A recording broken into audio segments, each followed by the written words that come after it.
What's up, guys? Welcome back to another Thursday night live stream. Sorry for the 1 hour. Well, usually we're like 30 minutes late sometimes. You know, we do an 8:30 stream, and then I'm another 5 minutes late after that.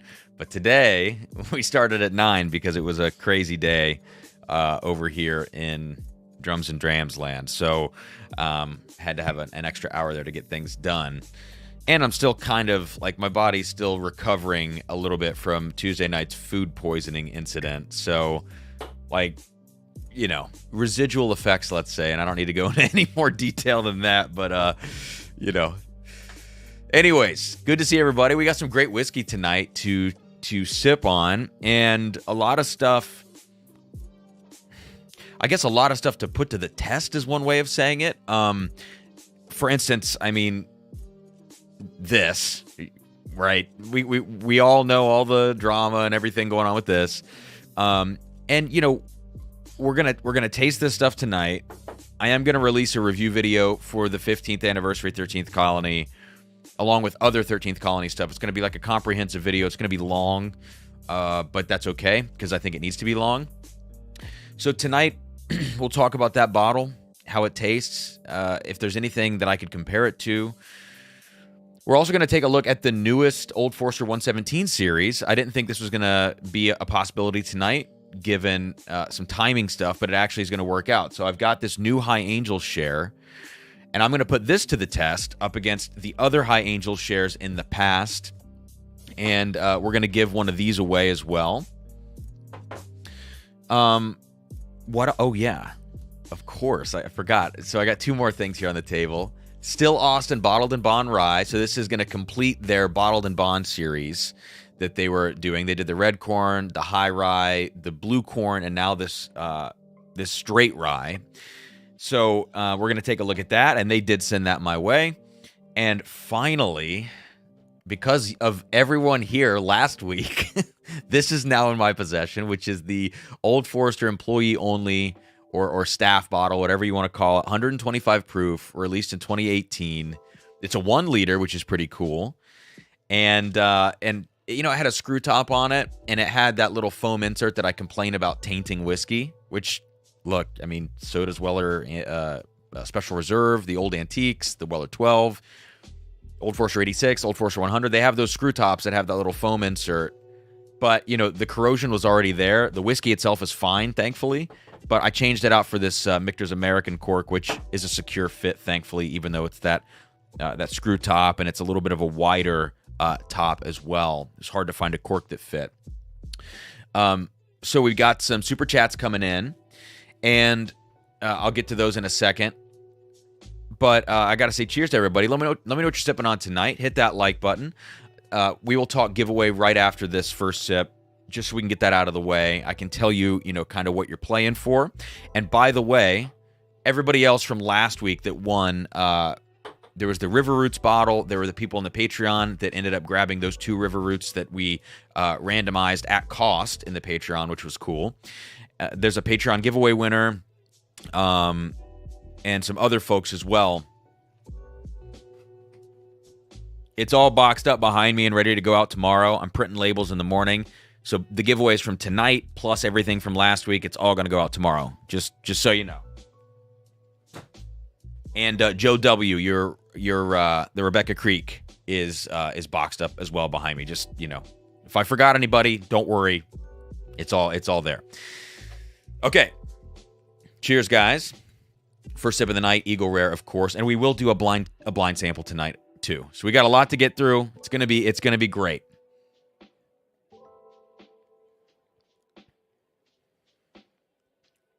All right. Kicking off the palate, as usual, Eagle Rare.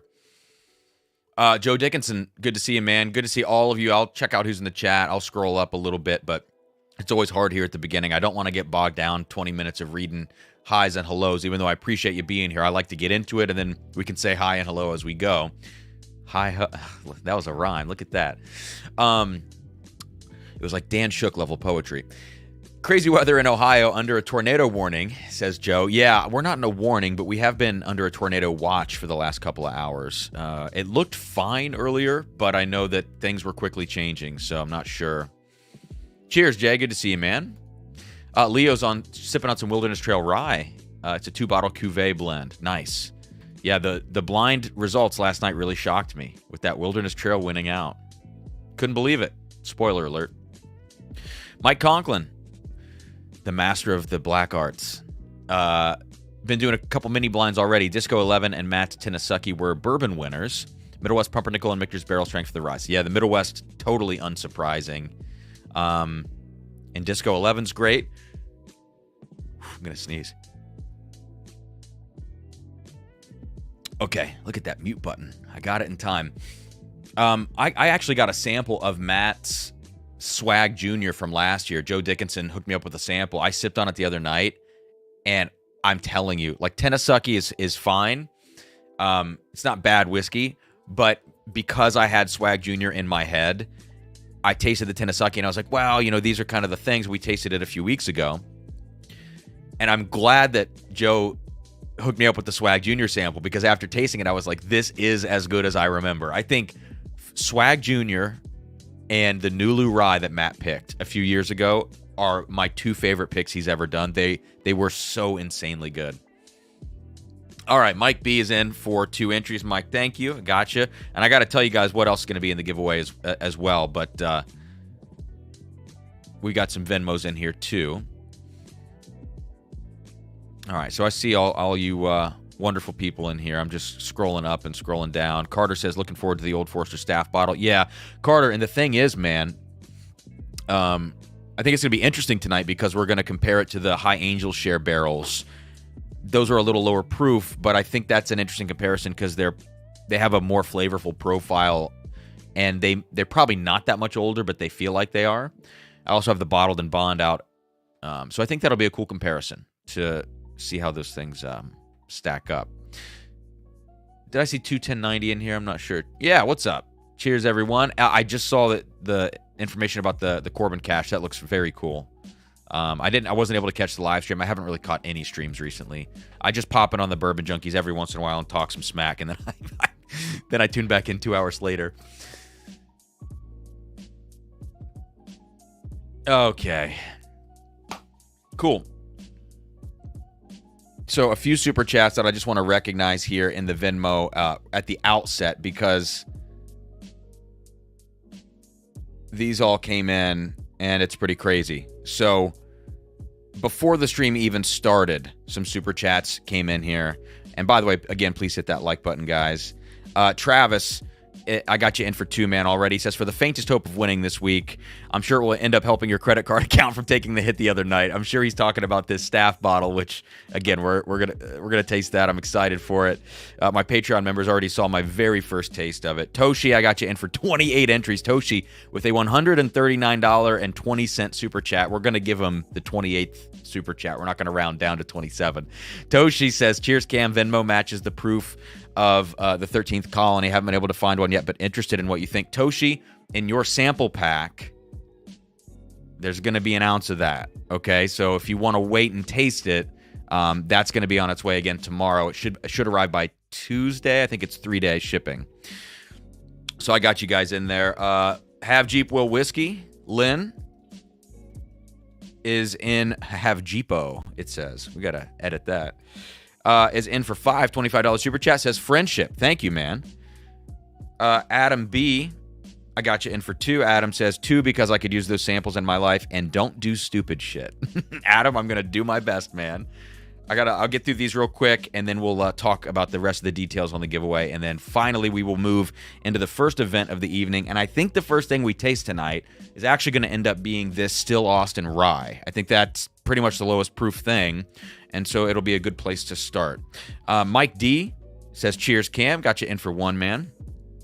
And Jeb with inappropriate emojis that, one is an eggplant and one is something else. So I can't tell you more than that. But Jeb with the rated R super chat.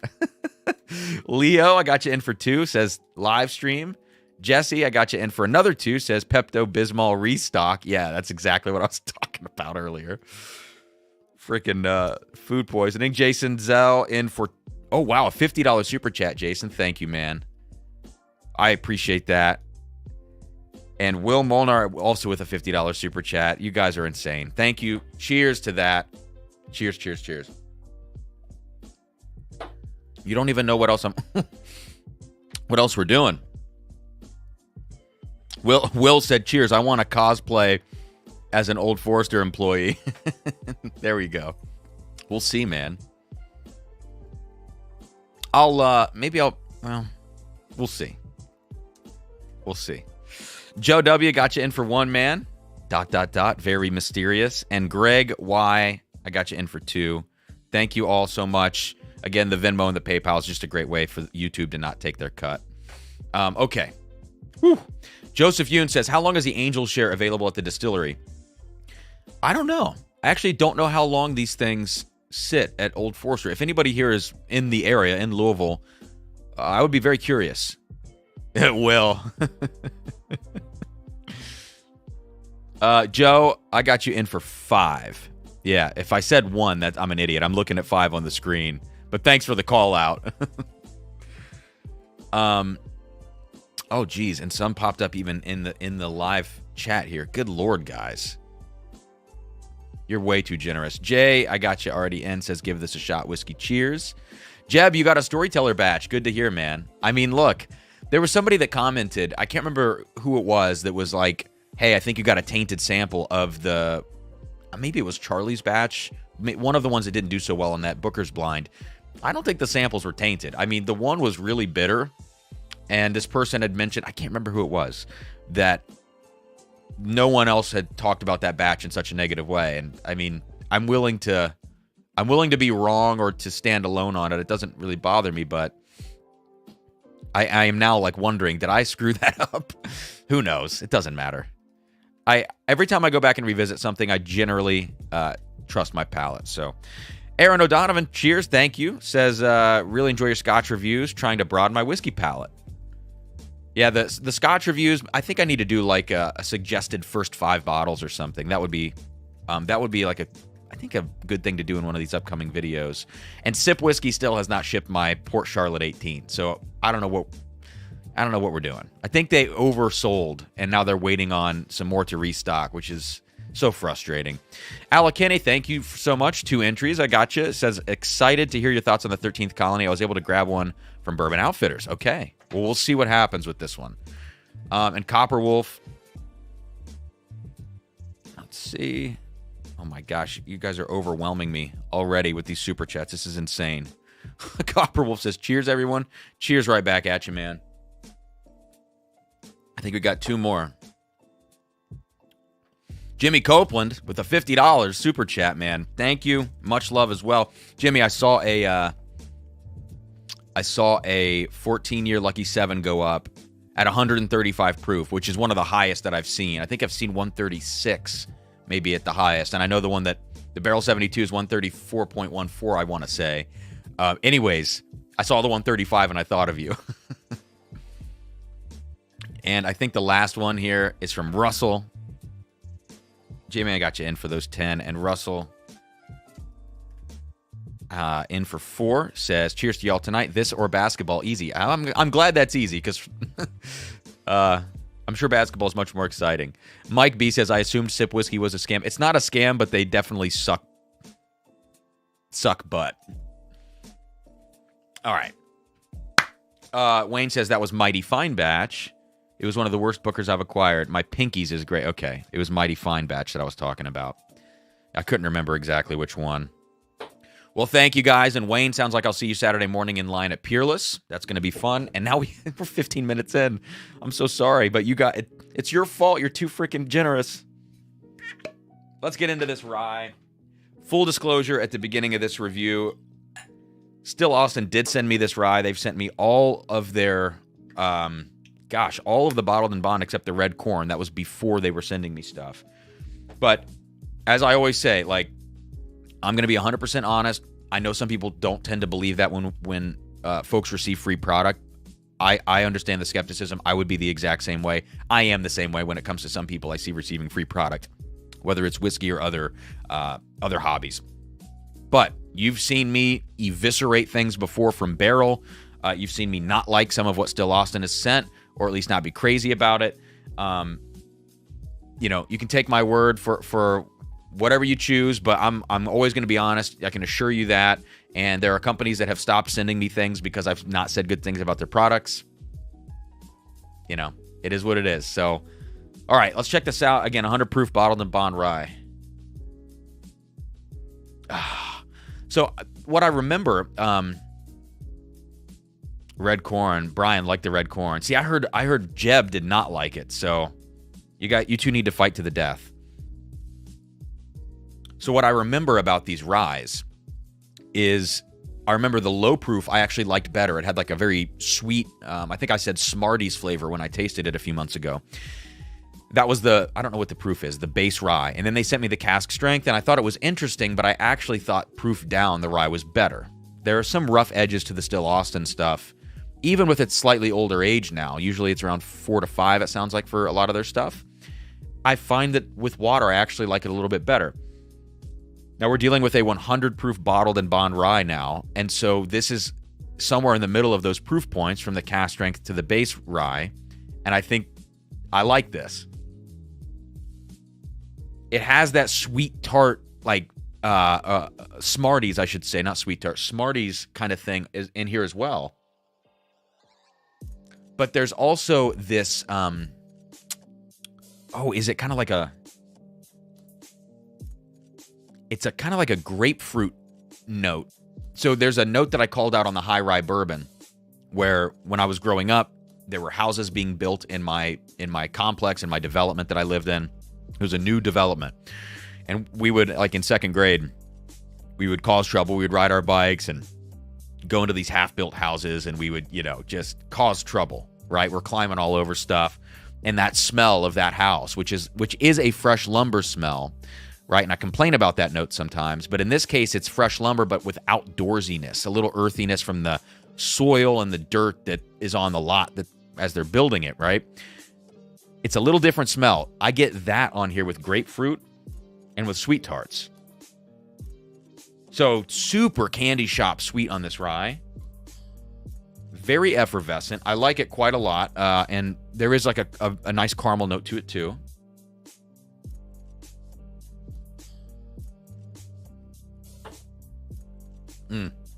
That's very good stuff. A little grass note, like a lemongrass. And actually a tinge of smoke somewhere along the way. So I didn't expect that. I did not expect a little smokiness. The lemongrass would make sense with it being a rye. And I think these ryes from Still Austin have a particular greenness to them. So that lemongrass, that's where that's coming into play. I think this is very good, If I had to, in my memory, to my memory, I would say that this is probably the best of both worlds between the low proof and the cask strength. If you can't find the bottled and bond, I would probably go low proof over the cask strength. But I think Still Austin, with their ryes, they're shocking me because the profile is so different than what I'm used to. It's not necessarily a super sweet bourbon lover's rye, but it's not rye forward in the same way that a lot of Indiana and even Kentucky ryes can be, with mintiness, with dill. This is a totally different thing. It's a little more citrusy. Like I said, grapefruit. As this is sitting in the glass, actually some leather is coming out of the glass now. I like this stuff a lot. And I know people are going to say that it's because they sent it to me for free. That's totally fine. You don't have to believe me. Buy one and try it for yourself. That's all I can say. As always, taste for yourself. Yeah, 210.98. Sweet tart, Smarties. It's crazy, but this leather thing is now jumping out. And that little woodiness that I'm picking up on. Man. Lemon drop, too. Well, I definitely didn't live in a gated community, bro. I'll tell you that. It was a cornfield being developed.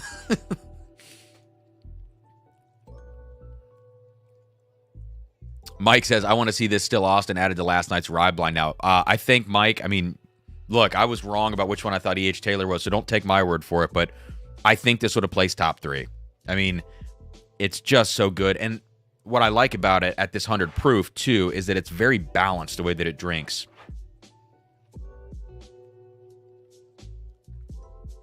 It has a punch up front, but the development is steady. Like, that's what I would say. Doesn't ramp up like crazy, but it's also not disjointed. Last night I thought it was the Wilderness Trail that was a little bit disjointed, even though it won. It's the one where I said all the sweet notes are here, and there's this Pop Roxy spice that's kind of lighting you up, but they don't really come together.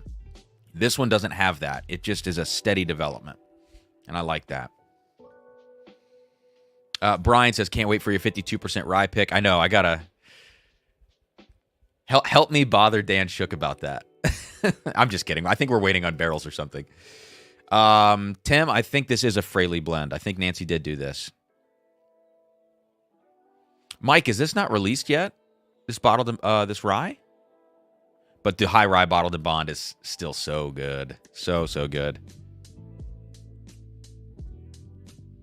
Jeb says, thanks for reminding me that I was under... Sorry, that's just in the back of my mind. I know that Brian loves it and you don't. And I've carried that with me, so I've never pulled the trigger on it because the opinion was split between two samples. Ron says, hey, Cam, how about an Irish whiskey review on St. Paddy's Day? Maybe, Ron. If I can get one out, I'll happily do that.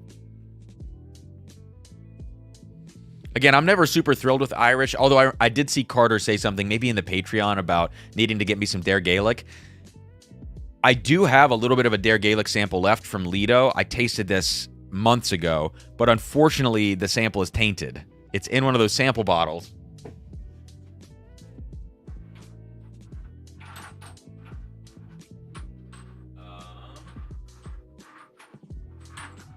Well, maybe I don't. Maybe I finished it, actually. I thought I still had some, but... Oh, there it is. Yeah, this little Dare Gaelic sample. Actually, I have half of it left because I was saving it to review. This is Tree 5. It's done. It just tastes like glue. And it was so good when I first tasted it. But, again, that's just another warning. Whew, it's just chemicals in my mouth. It's just another warning to you guys to not use those sample bottles with the foam caps. You got to get the polycones.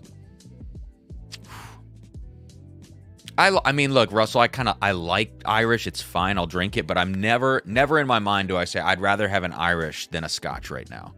I'd just always rather go to Scotch because there's a little more flavor. Probably because it's not triple distilled. Well, it's not a theory, bro. I gotta just make the video with the warning. It's so real. I promise. I gotta make t-shirts for all these things.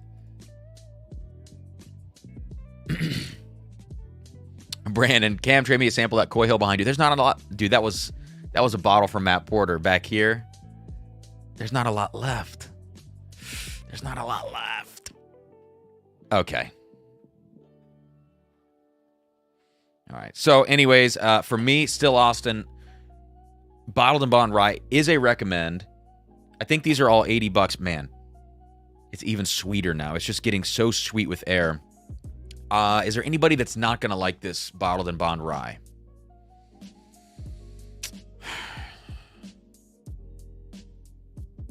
Truthfully, I think if you're not... Let me start with who is going to like it. I think rye and bourbon drinkers alike would enjoy this. If you're a rye drinker looking for a lot of herbal, looking for a lot of dill, I actually think, this is not going to be your kind of rye. I mean, I actually don't know that anyone would not like this, because to me, there are not a lot of notes in this whiskey that are divisive notes. They're all things that we tend to like. A lot of sweetness, some candy shop type notes. Like if you're looking for something super dark and rich, this isn't it, but what rye really is going to do that unless it's like 12 years old? So I don't think there's not a lot of Texas funk, if any, on here. Like still Austin Texas funk is very different than the others. So I think this is kind of a whiskey for everyone. Yeah, I don't know if anybody else in the chat has tried this. I guess maybe it's not released yet. I'm not sure. I would be curious to know your opinions on this one. But anyways, good stuff. So yeah, the giveaway tonight First place winner of the giveaway is going to get a bottle of the High Angel Share, the new High Angel Share from Old Forester. And they're going to win a few samples, first place, right? They're going to win a sample of the employee bottle, the Still Austin Rye, and the 13th Colony, right? And so bottle plus samples, and then the second place winner is just going to get a sample pack of those things that I mentioned, and I'll throw a few other things in as well, just to kind of fill out the box. But I think either way, the employee bottle, this is a pretty cool one. You don't see this one every day. And of course, the 13th Colony. You know, everybody freaks out about these 13th Colony releases, and I understand. You know, a lot of them are big flavor bombs. Tim B in for 2. Thank you, Tim. All right, so let's keep it moving. I have one more sip of this rye. You know, it does have a little bit. There is a little mint note to this rye. I maybe didn't pick it up at first because it's so integrated with that Smarties sweet tart thing. So if you don't like, it's not as much mint as the Wilderness Trail, but if you're not a big mint person, you might stay away from that. It's maybe even more like a menthol than it is a mint, but it's still there. Keith T, thank you. I got you in for 2. Cheers, man. All right. Let's go on now to... Let's go on... Let's just do it. Let's do the employee bottle. Oh, no, sorry. High Angel Share. We'll start with High Angel Share, because we have a lot of High Angel Shares to compare. And then we'll put the employee bottle in the mix. So this is the brand new High Angel Share. And I tend to, out of these 117 series releases, I tend to favor the High Angel Shares. So that's why I thought it would be worth giving away tonight. The Warehouse H, Warehouse K, those were just fine. They were a little sharp and young feeling still. All 3 High Angel Shares I've loved. Batch 1 is notoriously talked about, but Batch 2 won in a blind for me, so I go back and forth, and now we've got this Batch 3. All the 1910 Extra Olds I love. Whiskey Row Fire is amazing too. So very few of these have been misses for me. All right, so we're gonna check this one out now. 110 proof on the High Angel Share. And anything else notable about this? No age statement, no age range. So yeah, these are just short barrels that have been blended, it sounds like. All right. I'm gonna take one sip of this first to get my palate out of rye mode.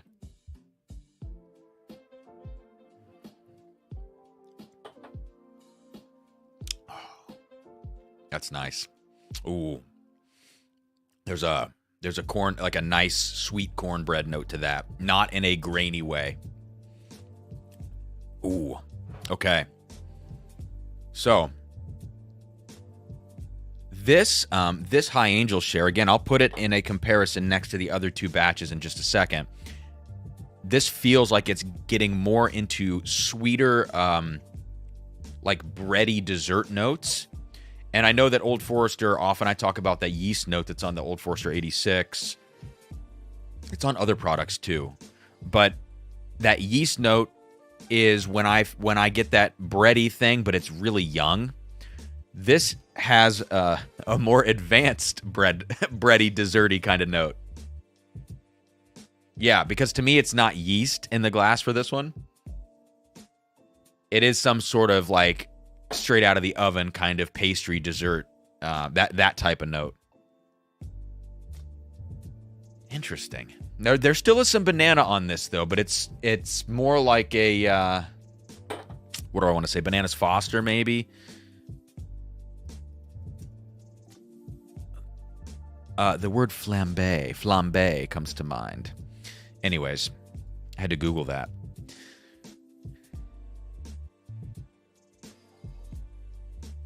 Will, did Cam go back to the 2000s to get his outfit? Damn, Will is on. He is killing me tonight. No, dude, you want to see why? Look at my hair. Look how freaking long this mop is, dude. Tomorrow I'm finally getting it cut. But it's been a long... Look at this. It's been a long day, so I just put a hat on and said, to hell with it. I looked like this in a committee meeting earlier, so you know it's... you know I'm not doing my best. Clay, fun fact, I have seen NSYNC more than once in my life when I was a kid. Fun fact. Big NSYNC guy. Right here.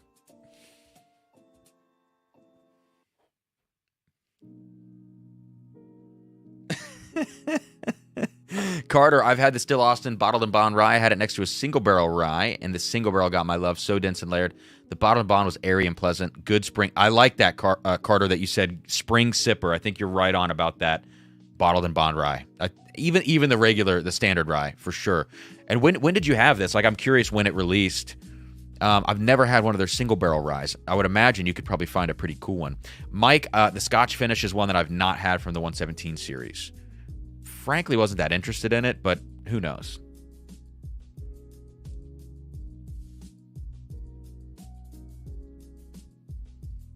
Okay. Yeah, Aiden says that Bottled and Bond is so balanced. It's candy, yet the spice rides through it the whole time. Are you a salesman for Benford Tools, says Jimmy. Jimmy, I wish I understood that reference, but I gotta do some Googling. Hang on.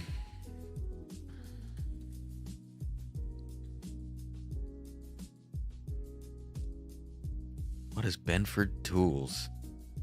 Man, that's a deep cut, Jimmy. I don't know if I'm gonna get that.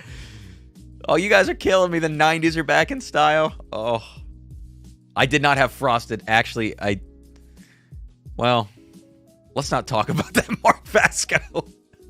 I've had phases, dude. I'm in a whiskey phase right now. It's been years. Let's just live in this one. We don't need to talk about the past.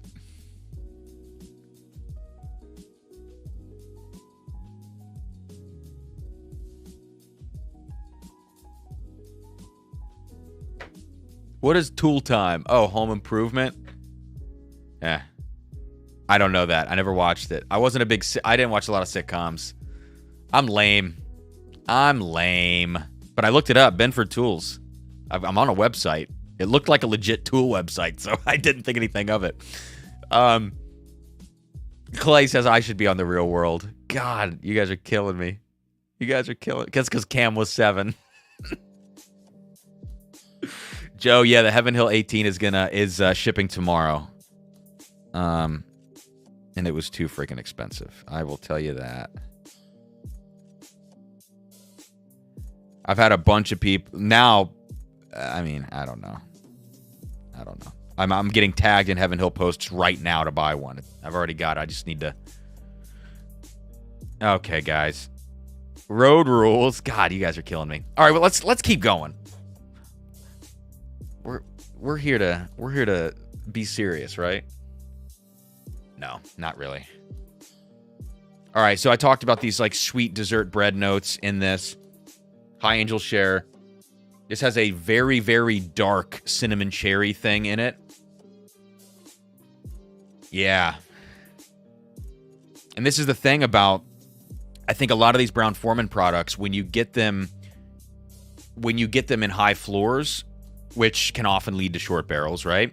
You get them in high floors, or you just get them in a barrel that has something special going on, and it really concentrates it down, a la right here, Coy Hill, right? Coy Hill does the same thing. You get this like flaming cinnamon cherry note, and this has a small version of that packed into 110 proof, right? It's not like Coy Hill, but it reminds me of that very concentrated, baked-in Brown-Forman profile. And a lot of brown sugar, too.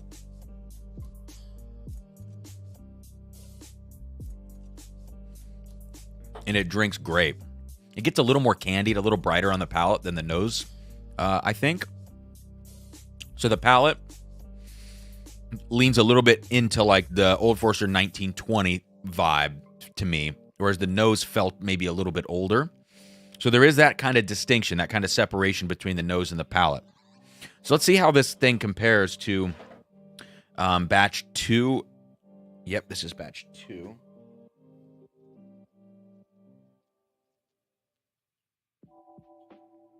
and some batch 1 as well, which is running low, but I do have a backup of this.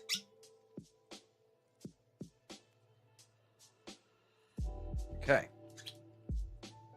Very good. I think I need to top off my batch 2 just a smidge. Okay.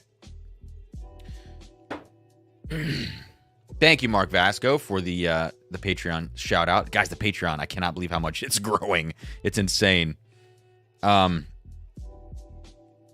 Really, really awesome to see all of that going on. All right, a few more super chats. Let me get them in here before we get back to this comparison between all of these High Angel shares.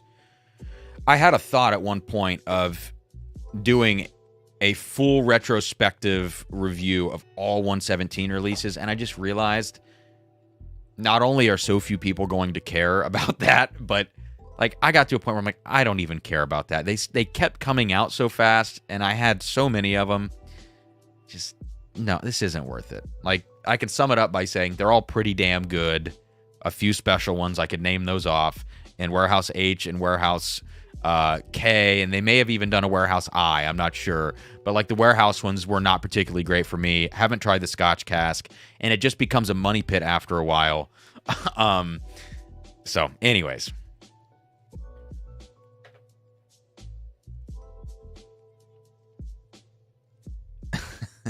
You guys are killing me. Nautica cologne.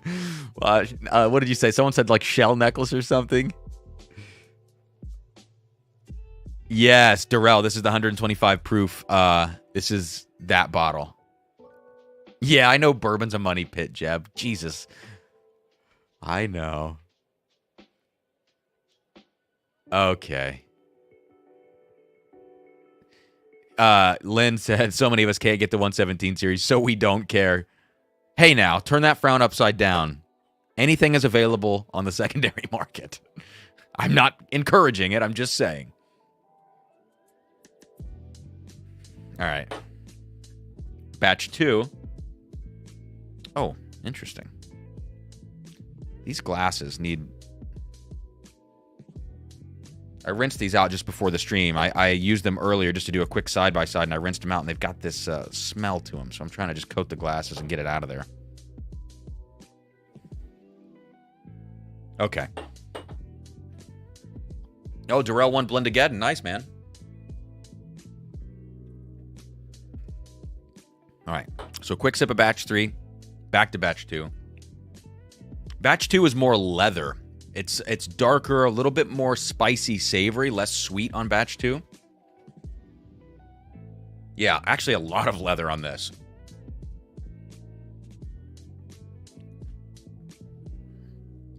I could see why in a blind that batch 2 would have won for me up against batch 1 because it is so dark and intense.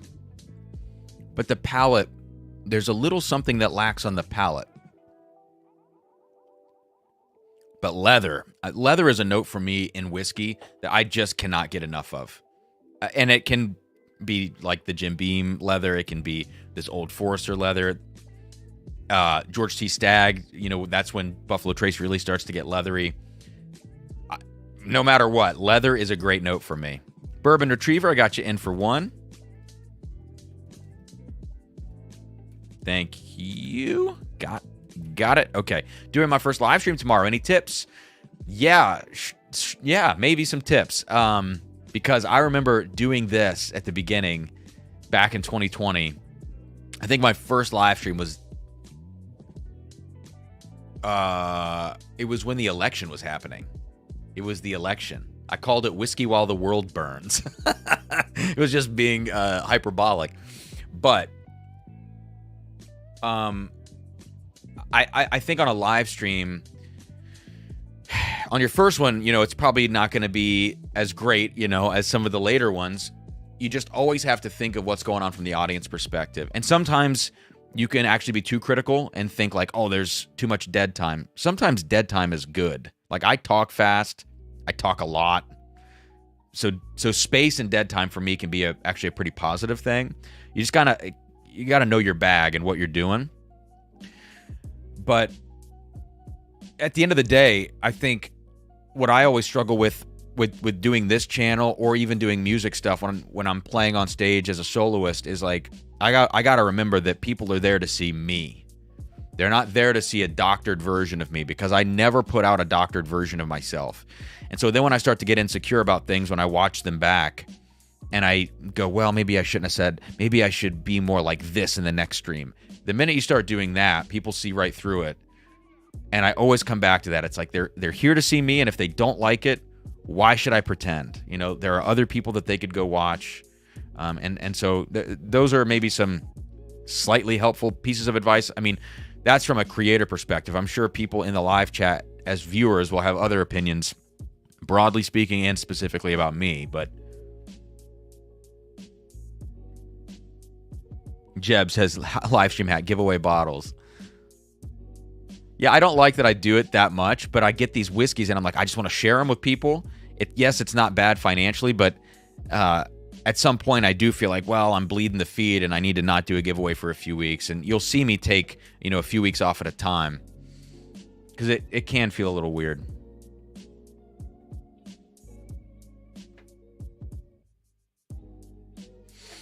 Tim says, hi, Cam, keep up the great content. Thank you, Tim. Got you in for 2. Appreciate that.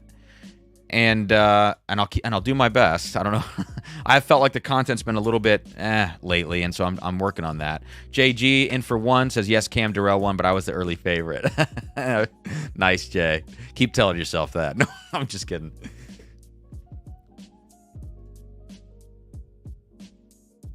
All right. On to High Angels Batch 1. And this is very sweet. This is vanilla sweet on Batch 1. Batch 3 is, this is interesting.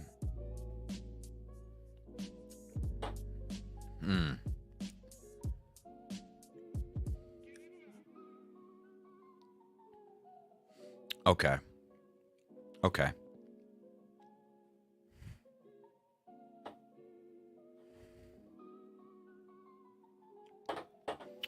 So let me give you the breakdown. Batch 1 is the sweetest and lightest batch, but oddly enough, it drinks the best, where from front to back, it just has a great progression on the palate. More vanilla.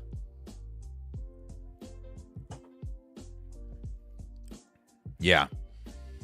The spice and sweet is perfectly aligned front to back. I think that's why so many people like this batch, myself included. Now, batch 2, is the darkest of the 3, with those leather savory notes. But on the palate, it's a little bit spiky and kind of all over the place.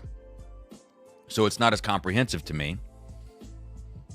And batch 3, on the nose, is right between them. So yeah, batch 3 would be right in the middle.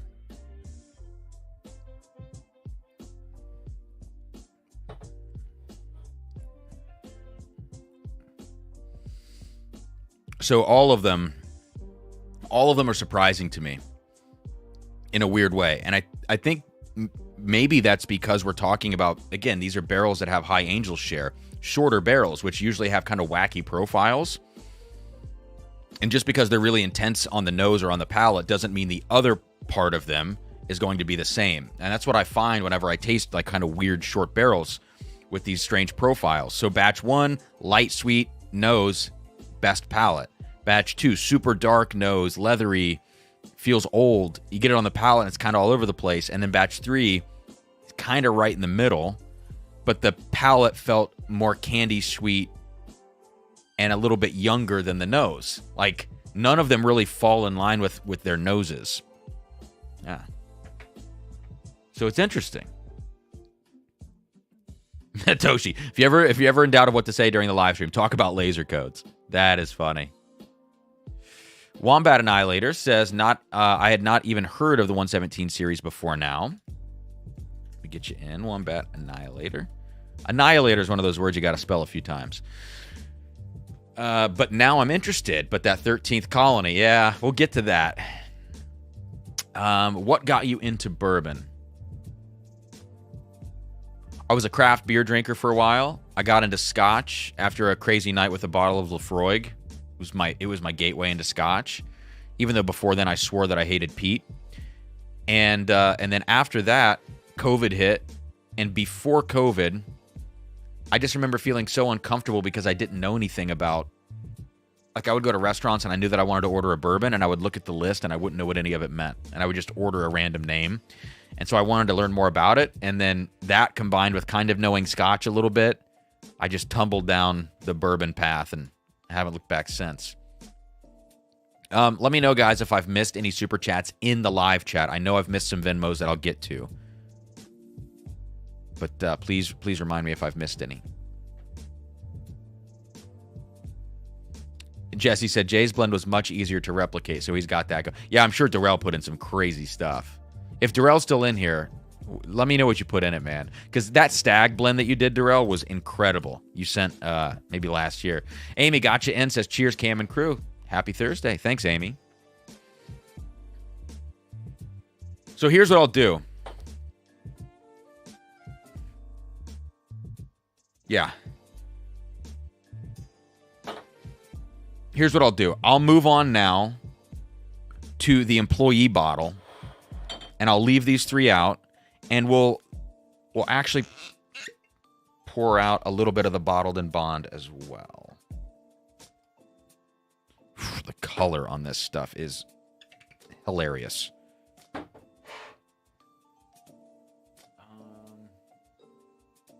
me grab a different glass.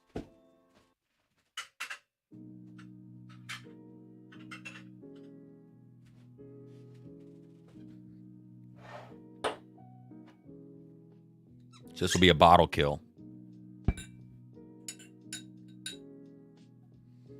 Sad day. And that was loud. Do have another one of these, though. Thankfully. Okay.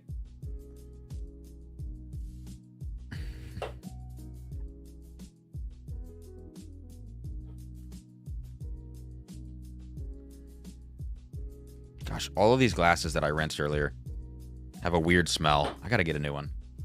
Actually, I've got one here.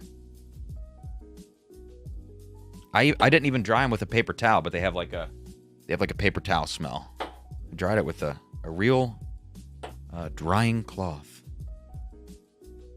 There we go. Okay. Clay, don't drink it all, Cam. You'll piss off the wife. Yeah, trying to avoid that. Josh, what is a staff bottle? So it's a great question. I don't know exactly how this worked, but on the front label here it says 125 proof, and it looks just like an 86 bottle. It's just a 1 liter. And again, I changed out the cork. 125 proof. It says cask strength on the front. Brown-Forman Distillery Operations #1 global production team. So that's the verbiage, and the rest of the label is the same as normal. Now, the whiskey is dark, like ruby red tint dark whiskey. And I don't know the age, but again, it's 125 proof. God, Will, you are on. I can't wait to meet you, bro. I can't wait to meet Will. Try to say that 3 times fast. Meet Will. Can't wait to meet Will. Barrel pick, Middle West Spirits, March 30th. Durrell, Cam, I blended J. Henry Cognac, Armagnac. Dude. ECBP 123, 4-gate Kelvin 2, an Old Carter American. 2 parts everything besides the cognac. Good God, man. I bet you covered a lot of bases, though. I could not do that blend, for sure. Yeah. I have the Armagnac J. Henry. Which year Armagnac did you use, Durrell? I have the A123. I don't have any of the others, so. Oh my God. Okay, so this staff bottle. First time I had it, Pours in the Park 2022. It smells like molasses, crazy cinnamon. So this is like in between President's Choice, King of Kentucky. It's in this realm. It's not as old as King of Kentucky by any means. There's no way. It doesn't have that rich vanilla oak note. But it has the molasses. And whenever an Old Forester product to me gets into the molasses note, that's when it's in special territory. Wow. I want to just smell it next to... Yeah, it makes the High Angels share and makes them all smell a little bit silly. Except for batch 2. Actually, batch 2 holds up because it has that darker leathery profile. Still, though. Wow. All right, I got to taste this. 125 proof.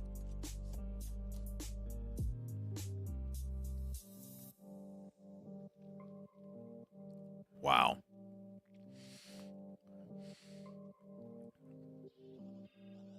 It does get buttery vanilla.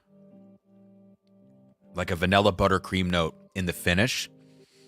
Ooh, in a rich way, not in like a young MGP way, which is more grainy. I didn't pick that up on the nose and on the front of the palate. Front of the palate's just all cinnamon, molasses, dark, leathery. Yeah, super dark, like almost pungently like intense cherry. So you don't pick any of the vanilla buttercream thing on the nose. It hits. Peppery, spicy cinnamon. We're into the molasses. And now it sweetens up. The finish is sweet. I like that. I like that it actually freshens up in the finish as opposed to gets like tannic and dark. Because it's already so intense. So back to the question that Josh asked. About this staff bottle. Like, I don't know how they distributed this to the staff in 2018. I know that they do these things every once in a while. And they're not cheap. Like, on secondary, I've only seen one of these move before this one. And I want to say it was in the 4 figures. This was under that. This was last week. This was 900, right? Which is, I know that's insane. I respect the fact that is insane. But again, you guys peer pressured me last week on the live stream, and Sarah likes the bottle, so what do I got to do? I guess I got to buy it. So yes, what's something like that go for? It was 900, but I don't know if that's like a regular price. I feel like it's been higher before. Durrell, the 2021 bottling is the best. The newer one was not that good of the Armagnac finish. Wow, Jay won with 60% Rare Reed and 40% Sagamore. Nice. Kyle says 900. Yeah, this was 900. And it's a liter also. Yeah, Jeb. It's a liter, so it's really a steal. Well, look, these bottles, however they were distributed, even if the employees had to buy them, they would have been probably like $50 or something cheap, I would think. Or just free. So, I mean, yes, it's crazy to pay that for this, but to me, this is like a one of a kind type of bottle. And Sarah loved it when she tried it at Pours in the Park 2 years ago. So to me, it makes sense to buy this, even though the price was insane. Tobacco on here and clove. Clove is starting to really come through on this as it's getting a little more air.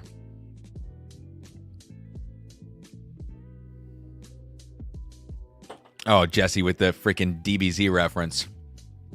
You know I like that. That's awesome. Wow. So this is just a really fun whiskey to drink. It is extremely good, and it's unlike pretty much any Old Forester product I've had. Like, people are going to say, well, it's probably close to the barrel strengths, right? I don't think so. This is drinking way older, and even if it's not, it tastes that way. Given the color, I would say that, you know, if it's not a lot older, then the barrels that they chose for this were pretty crazy barrels. And to be bottled at 125 with this kind of profile is great. Is it a perfect whiskey? No. It has its rough edges. I don't think this was intended to be like the perfect whiskey.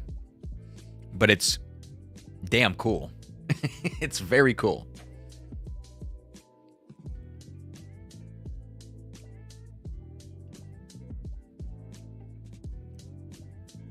Dan says, they don't say the age statement, do they? How would it stand up to a GTS?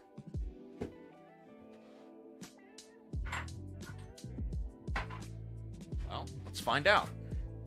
This is the last George T. Stagg sample I have. I sent the rest to Jeb. This is 2020. So it's my benchmark George T. Stagg. So we can do this real quick. Darrell says, I bet it's right around 10. I mean, I could see it. I could definitely see it. The color, I mean, and it drinks like high proof, like it drinks like President's Choice with just a teeny bit less refinement. And in place of that refinement, you get a little more proof and intensity. Oh yeah. George T. Stagg. Okay. And this George T. Stagg 2020 is 130.4. Is that right? 130.4. I think that's right, proof-wise. Okay. And staff bottle. All right, I'll drink the Stagg first quick.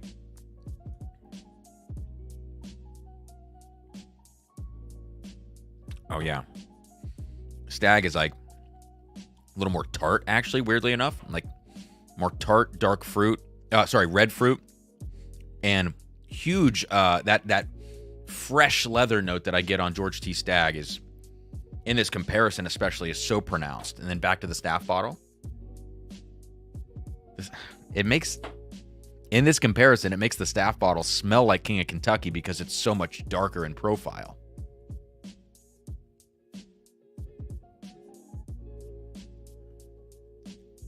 This just comes down to what you value. The Stagg is sweeter, you know, like especially on the palate. The finish of both, like the finish, like I said, sweetens up on the staff bottle. Well, damn it, guys.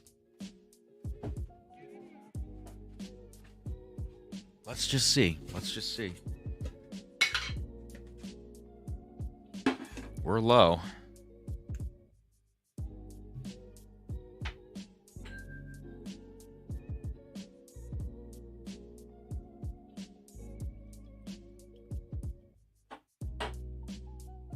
I got like less than an ounce of this stuff left.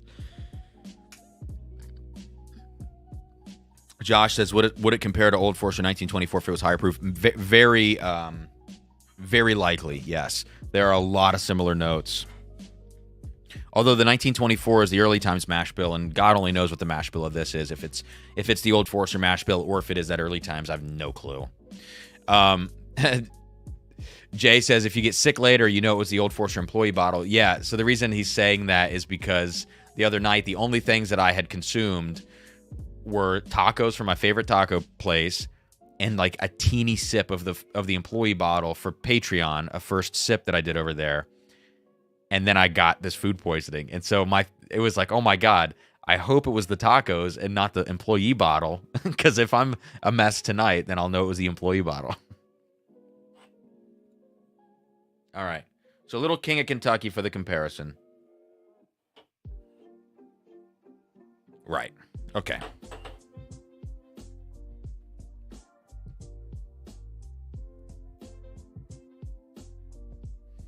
Oh, Jesse, nice. Just try an impromptu blend to try to replicate the flavors that you're describing. 70% Old Forester barrel proof and 30% Michter's 10.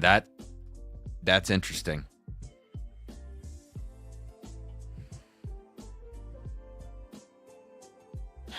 All right, sip of King of Kentucky.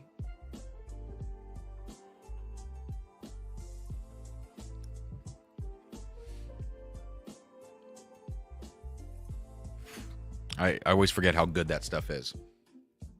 Now the employee bottle. Right.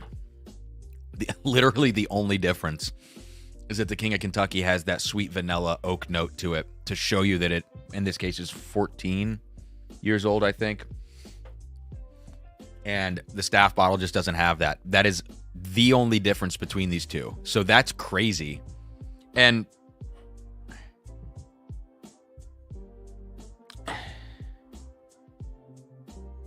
that shows. Like, that shows in the comparison to the George T. Stagg. When I was smelling the employee bottle next to the Stagg, I was thinking, oh my God, the employee bottle just smells like King of Kentucky. And it kind of does. It just doesn't have that one note. What's interesting is that, bear with me here. I hope this is not confusing the way I'm saying this, but the Old Forester employee bottle, the way that it relates to the King of Kentucky is, I feel like you would, if you took the employee bottle and you poured Michter's 10 into it, just like Jesse's doing with the barrel proof, if I poured a Michter's 10A barrel, that would give the note that I'm missing in the employee bottle that the King of Kentucky has, which is that, like, really rich sweetness. Also, this just shows me how much King of Kentucky and Michter's 10 are probably the exact same thing, just proof down. Because of that note. And so that's the early times mash bill, and if this employee bottle is the Old Forester, that could explain some of those profile differences. Although, again, I don't think it's quite the same age. So then the question is, does it stand up to the George T. Stagg?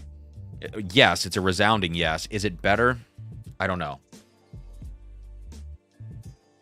I prefer the profile of these darker Old Forester products over George T. Stagg, but that might just be a me thing. But the George T. Stagg does smell really good. And the George T. Stagg might actually drink a little bit more comprehensively, but it's at 100. It's a higher proof point. So really tough to tell. It's splitting hairs. I would say if you're just asking though for a general like quality assessment, they are totally in the same league, and that's pretty cool. Jesse, turn that frown upside down. You and Lynn. Jeb said, glad to hear it wasn't a Mexican pizza. Yeah, that would have caused probably even more problems. Dan Pacifico, sorry I didn't get this actually put into my super chat tracker. Got you in for 2. And, oh, sorry, Dan, it was your idea for the George T. Stagg. So there we go. All right, I'm scrolling back. Let me know again if I missed any super chats in the live chat here. So yeah, I hope that the folks that win tonight's giveaway, the 2 that are going to get samples of this staff bottle, like, I hope you guys enjoy this. I don't think I'm crazy. Everybody that tried this staff bottle when Zach from Bourbon Kingdom had it at Pours in the Park, everybody that tried it loved it, and so I don't think I'm looking at this with rose-colored glasses. I think it really is a pretty cool whiskey. Jay, I'm not putting that on the screen, although I think it's hilarious. Okay. And I guess the last thing I did is I poured the bottled in bond. Yeah, that's not even... We don't even need to put that in the comparison. That's a great whiskey, but it's 100 proof, and it just doesn't make any sense. All right. We got a few super chats I want to hit real quick. PayPal, Venmo. I got one from Tyler, in for 2. Says, it's Tyler here. As always, thanks for the great content. Keep it up. Thank you, man. Thanks for the super chat. And now we go back to Venmo. Oh, Jesse. What did Jesse text me?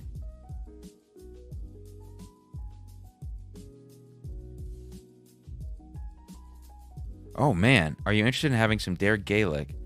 I'll text you back, man. I'll text you back on that. Hand deliver tomorrow. What's tomorrow? Like, literally hand deliver? That would be crazy, right? I'll text you back. If you don't hear from me after this stream, Jesse, just text me again. Just in case, as I'm cleaning up, I'm prone to forgetting things.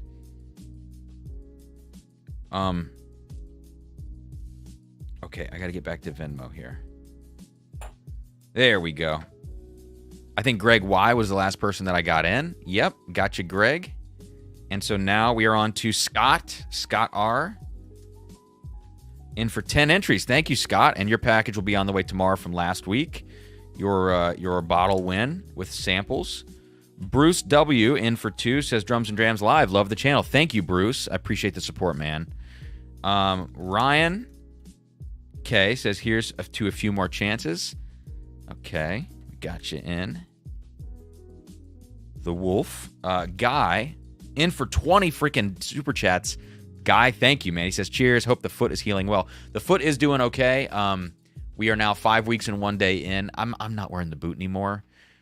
It's actually causing more back and hip problems than it is helping my foot at this point. So I just said, screw it. I'm not really going out too much still and walking around on it, but I'm trying to not wear the damn thing because it's so annoying. And Pink Dan. I got you in, Pink Dan, for 1 entry. Says in sync for life. We got 2 more that popped in here. Jeb for 2 says Lord Farquaad bottle. Wait, what? Was I not supposed to read that? I don't know why. I just did a Matt Porter. Maybe. Also, I love you, Matt, and I hope you're doing okay. Oh, the cat's in here. Lucy. Hey. I wonder if it's storming. She usually only comes in here if it's, like, storming outside. Mike Conklin got you in for 4, man. Thank you. Says, we'll cover that.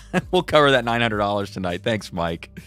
Yeah, I mean, my God, we're on our way, aren't we? Good Lord. You guys are insane. Thank you for your support. Thank you for the super chats. Just wild. Wild, wild, wild.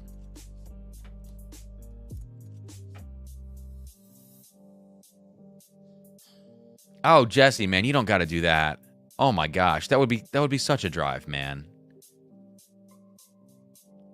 Let's see the cat. I can't. If I grab the cat, she'll claw my face off. And she's actually in the closet. So, wait, or did she leave? No, there she is. Lucy. Hey, Lucy.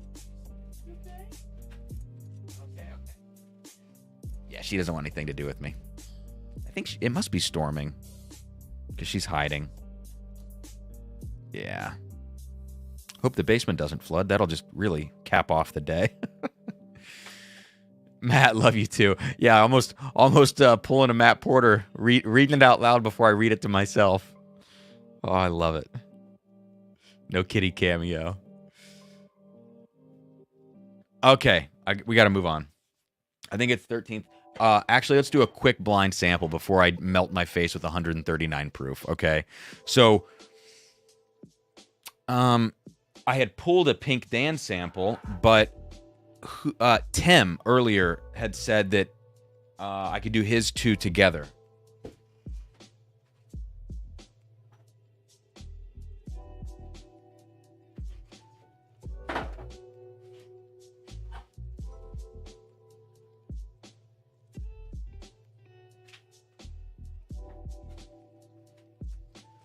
So I promise I'm going to start filming blind content now that I've got all of these. I've had Sarah make envelopes and or cards for everything that didn't already have those.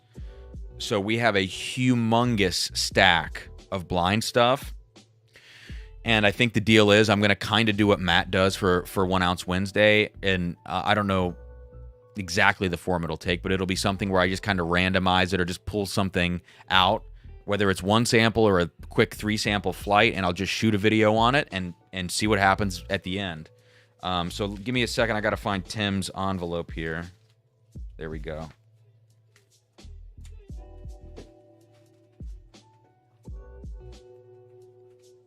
But Tim, I don't have note cards. I'd like to show people the things that I'm drinking on the streams, but we'll do it. Let's do it.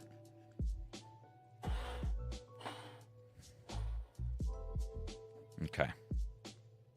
So we'll do this head-to-head blind, and then we will get on to the 13th colony. And we have just enough glasses to make this happen. And 1 more if we need it. Yeah, Sean says tornado weather in St. Louis. Oh, I'm about to why am I going to open the envelope? Because I'm a cheater. Tornado weather in St. Louis a few hours ago, probably headed your way. Yeah, we were having the watch earlier, and I know people up north were having the warnings, so not great.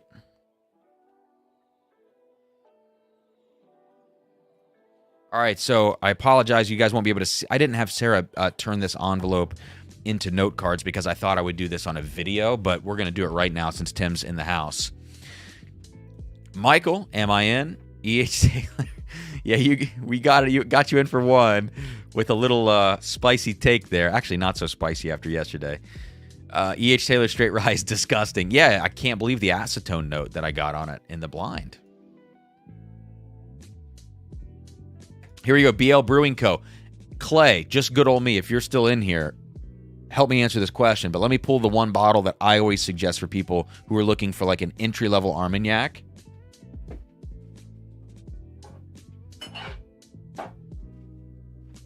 I just put all my Armagnac on a shelf today. This is the 25-year Delord Armagnac. It's low proof. It's 40% ABV, but totally crushable stuff.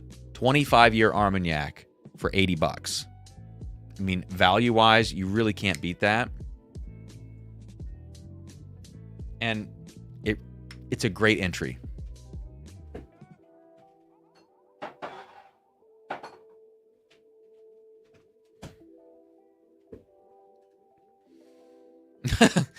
Buck dead 1973. Well, that's a little intense, huh? Is that the 50 year?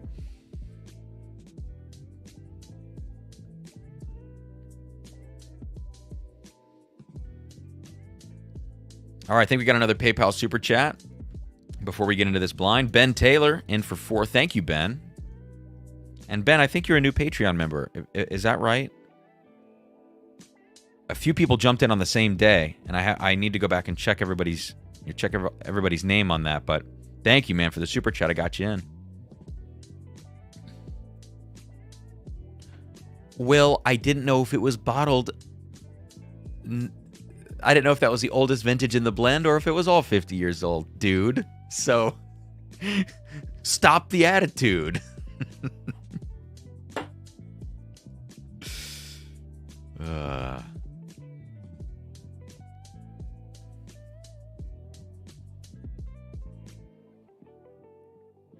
And yeah, I mean, $80 I guess is maybe not entry level. I didn't think about that. Cam, if you want a cheaper entry level Armagnac, Marie Defoe, I don't know if that's how you say that exactly. Armagnac Napoleon is only $35. All right.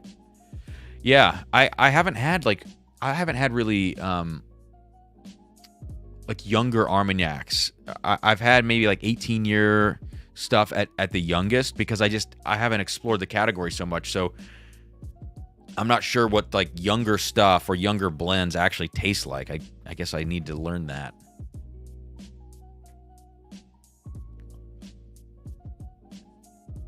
Wait, Matt said envelope. What did I say? Envelope?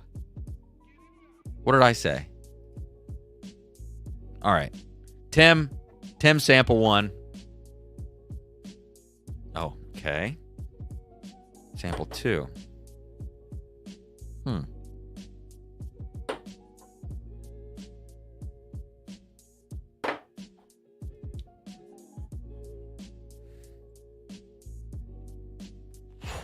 2 just crawls up your nose. For a second, I thought they were the same thing, and then the proof on 2 just makes my eyes water. All right. Oh, Jimmy's sipping on a Rebecca Creek 16 sample that I sent. Oh, man. Well, some bad. I actually shouldn't take credit because badass, I don't know about. Well, I was going to make a food poisoning joke, but that's probably pretty gross. We're all drinking here, so...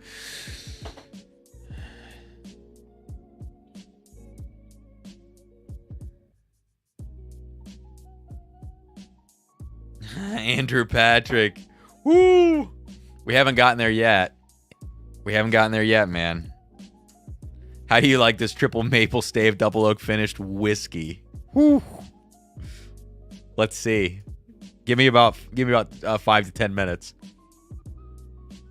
All right, glass 1 that Tim sent has it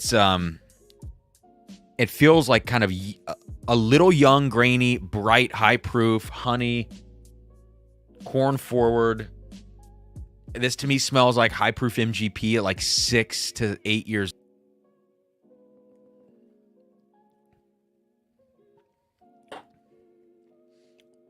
Could be rare breed, actually.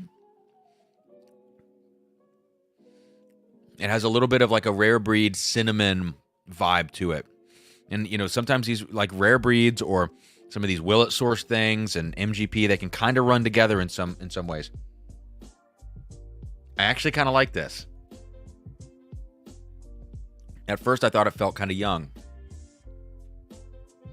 Guys, my cat who hates me is sleeping on the ground, on the hardwood floor. Her face on the ground. She's so cute. Under the table. Oh, and she's afraid of the storm. It breaks my heart, but I can't go cuddle on her because she'll bite my head off. Literally. Wow. All right, so I'm going to come back to that, but I'm going to say that's a Kentucky bourbon. The proof to me, 125, 120 to 125, 6 to 8 years old. It's either a turkey or Willet. A turkey or Willet. I don't think that's MGP. Okay. Now on to the next one. This smells like 13th Colony, weirdly. Wow, it's really storming. Holy shit. If my power goes out, I will make sure the giveaway gets done, just so you guys know. It is really sounding pretty bad out there.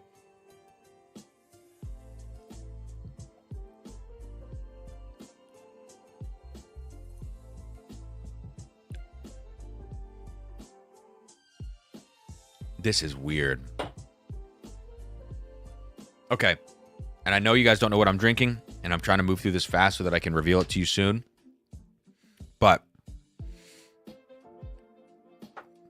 Jeb, Glass 2 tastes like the 13th Colony sample you sent me from Whiskey Row.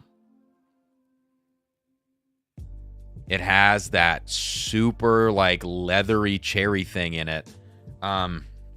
This is kind of funky. But it also kind of reminds me of the Junkies Pick bourbon, the 10-year that tasted like Green River but with extra staves added or something.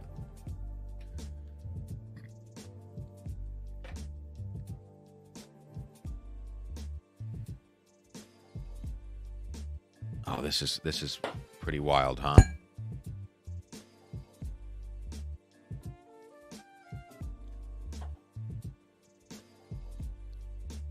I'm going to really go out on a limb. Because the only thing that Glass 2 is reminding me of is a 13th Colony product.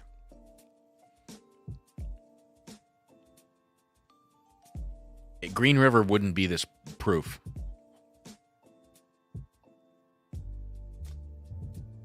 I'm going to say that's a 13th Colony product because it has this certain note in it. And if I'm right about that, then I have other things to say. But I'm not sure that I will be. Proof on that feels like it's like 132. The other, I would say, is about 122. This second glass, I would say, is 7 years old. The first glass, I'm going to say 7 years old. And that's the best I got, man. So, which do I prefer? I prefer Glass 2, but there's something artificial about it.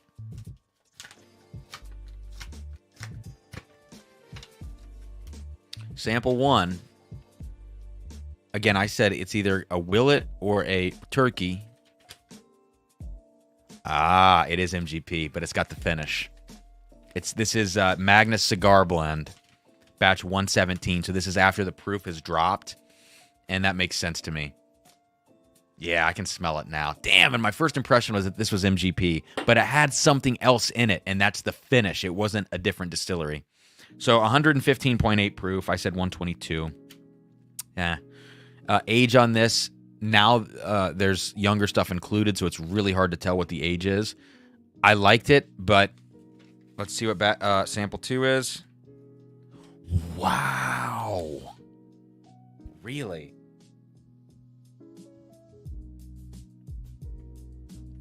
I got to think about something right now.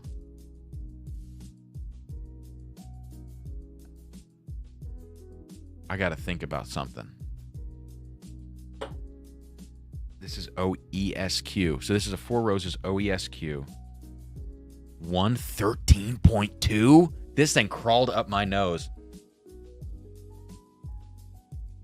And it smells finished, which is so strange. 11 years, 1 month. I liked it, but it has this artificial thing that reminded me of 13th Colony. Weird.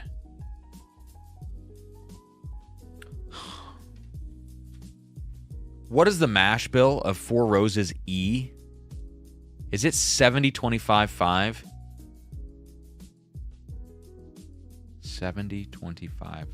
Is it 70 or no, or is it 75-25?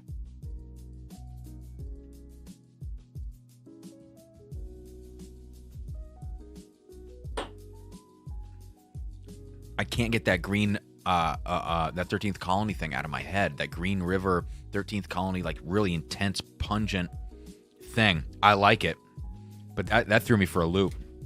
Maybe I just have 13th Colony on the brain because we're going to taste it here in a second. Jeb says 20% rye, so 75-25. Hang on.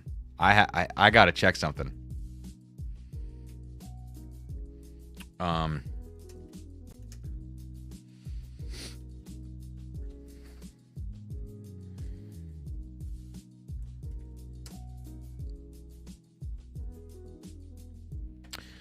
It was the Bourbon Culture article about this, about 13th Colony. So here we go. You guys buckle up. And I'm not looking at this. I'm looking at this article, not looking at the live chat for just a second. But there's a link in this article. Okay. Yeah, this doesn't work. Okay. The reason that I thought this was peculiar is because in the 13th Colony article that there were two that came out from Bourbon Culture, and the second was kind of like a rebuttal to the people that talked about his first article. And in the second, he actually links off to a forum that is like 10 years old, some posts in a forum online with 13th Colony drama 10 years ago. All right, so that's interesting that it's been happening for so long, which is just not a great thing. But there's talk of the mash bill, a previous mash bill that they've used, because now they're citing their mash bill as being 70-21-9. But before, the mash bill was 70-25-5. And I had it in my head that it was 70, that was the same as the Four Roses, and perhaps that previous mash bill, if it was sourced from Four Roses, would explain why that 10-year Junkies pick that I bought tastes like this OESQ very closely. But that doesn't work because the mash bill's off by 5%. Anyways, I just had this thought in my head, like I gotta confirm this real quick. Okay. Tim says that's my favorite Four Roses pick I've had. It's wacky, Tim. It is so different to me. Dan H, I got you in for 2, man. Thank you. Appreciate that. Cheers. Okay. Noah, sorry that I missed you, man. Noah says, I got you in for 4. Hey, Cam, have you tried Parker's Promise of Hope? No, Noah, it's on my wish list, but it's hard for me to pull a trigger on a bottle of that price point that's on my wish list without having tried it first. I just hear so many great things, but they are single barrels, and I get weird about it. But it sounds like you enjoyed it. It has an unbelievable vanilla note for only being 10 years old. Thanks for the great content. Yeah, I'm so curious about that whiskey, but I just can't blindly go into it. But maybe I should.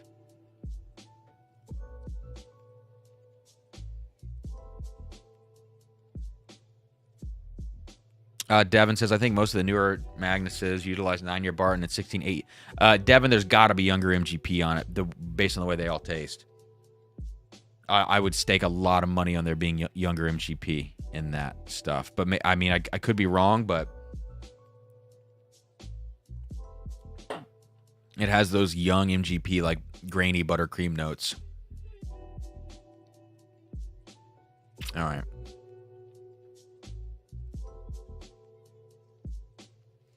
Matt Porter. Well, look, dude, no camspiracy here. I just solved it.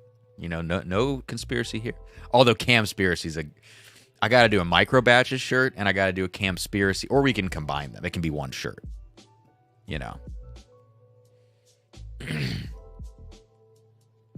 Jeb says, poured a 10-year, 3-month OESQ now, 115.8 to see where you're going with your thoughts. It's got that same thing to it, man. It's interesting. Just the 13th Colony stuff got me all wigged out because I just don't know I don't even know what to think about some of the flavor profiles that they're getting. All right. Speaking of the devil, it's going to be the final pour of the night. Okay.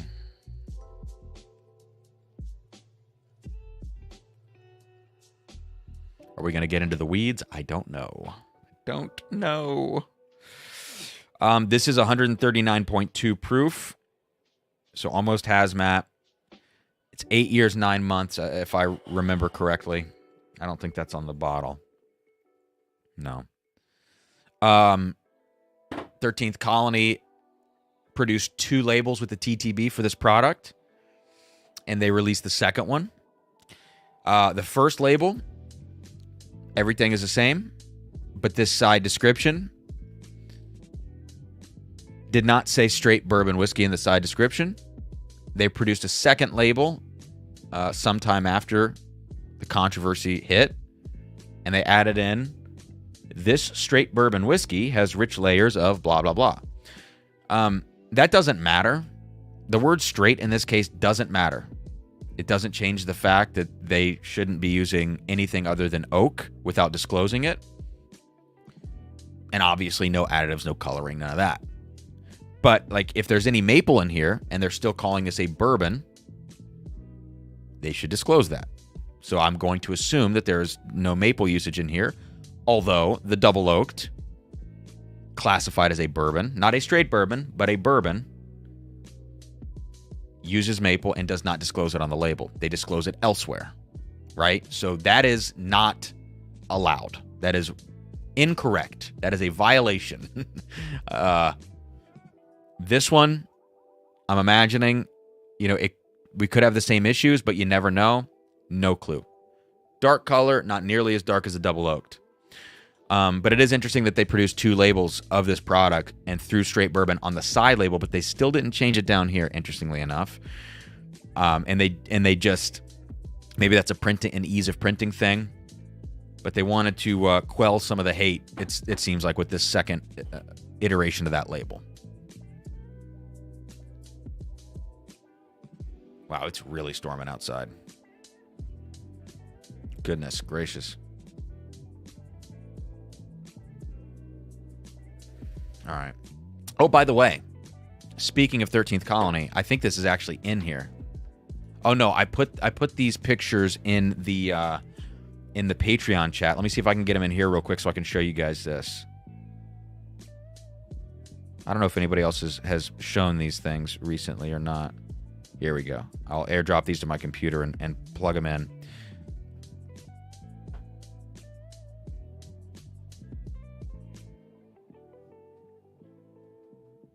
Let's see if this works. Okay. Just wanted to show you this because I think it's interesting. Where did they pop up?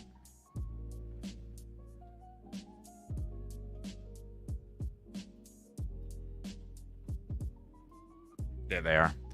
Okay. I gotta add overlays, and we'll find them here. They are called March 9th. They're JPEGs from March 9th. Let's see where they are. Okay. So I just was scrounging around in the TTB. So here you go. 13th Colony. New labels for their bourbons, just so you guys know. This is the 95 proofer, as it says. They've added the distinction you can see right here, straight on the bottom of the front label. So that's good. It doesn't really change anything because we already knew it was 2 years old. But they've added the word straight because they were getting criticism on that. And look over here. Okay? Over on this side. Here, I'll point down. It says distilled and bottled Distilled and bottled. They never used to say distilled anywhere, which again is a violation if they were sourcing. Distilled and bottled by 13th Colony Distilleries. So they're saying that they distill this stuff. But look, a second label appears. It did change, I promise. Look now. Distilled in Indiana. Same exact product. But now it says distilled in Indiana. 2 labels were just filed recently for this. So that's curious. So now we at least know that some of what they're sourcing is MGP. People could have guessed that based on some things. But profile-wise, I mean, you really wouldn't guess that on a lot of their stuff, especially bourbon. The rye, you can guess. The bourbon, you wouldn't guess that because not a lot of it tastes like MGP, if I'm being honest. But interesting that they filed 2 labels with 2 different states of distillation on the label. Like, what does that mean? How are they going to utilize that? I have no clue. Will says, doesn't the 15th say Indiana? No. The 15th damn well better be produced by someone in Georgia, or else this is a violation too, because it says produced and bottled by 13th Colony. There's no distilled by on the label, which means it's either theirs or someone else in the state. And I don't know if that's the case. So it's head-scratching stuff, as Copper Wolf says.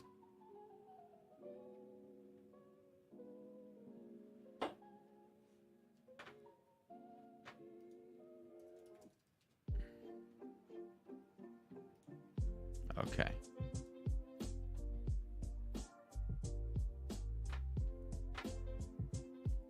All right, so let's get into it now.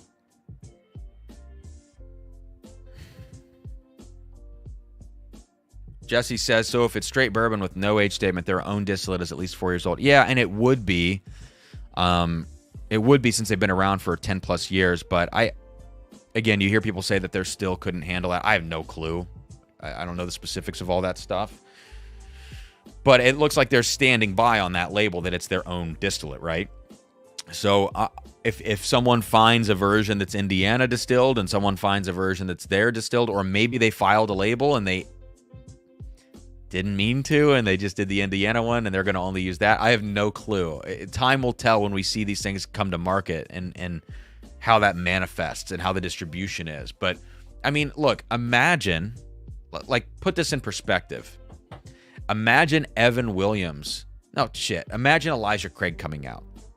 And you pick up a bottle at the store. And you're drinking it. And it says distilled and produced by Heaven Hill or distilled and produced by Elijah Craig. And then the next bottle, you're like, man, this doesn't taste right. And you turn it over and it says distilled in Indiana. And it's still called Elijah Craig. You'd be thrown for a loop, right? I mean, that doesn't feel good because it's the same exact label. So if that's what's going on here and these things both come to market at the same time, I have a real problem with that. I have a real problem with that. But it's all conjecture until we see them come to market. If it's only one of the two and for some reason they filed the other label and they decided not to use it or whatever. But it seems pretty intentional to me. Stephen Edwards picked up a Cream of Kentucky 7-year rye single barrel. I don't know where they're sourcing that stuff from. If that's still Kentucky Artisan, like the Bottled and Bond release was, or if it's something else. Cream of Kentucky 7-year rye. Let's see. Stephen Edwards got you in for 4. And I fat-fingered some keys. Thank you, man. Good at 99. I have no idea, actually. I'm just not sure. But you let me know.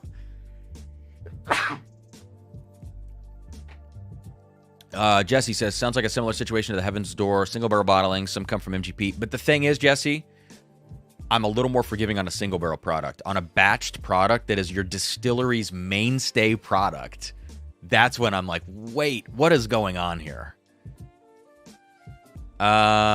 B. Willie, does the 15th anniversary say finished in French oak? No, it does not. Nope. Nowhere on the label does it say finished in French oak. So if it is finished in French oak, that cannot be called bourbon. Or it should be called bourbon finished in French oak. And if that's the case, it would have to be filed under a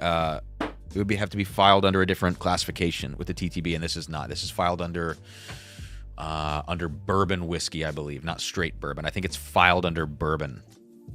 It's not filed under Distilled spirit specialties, I think is what it would be called under a 641 classification.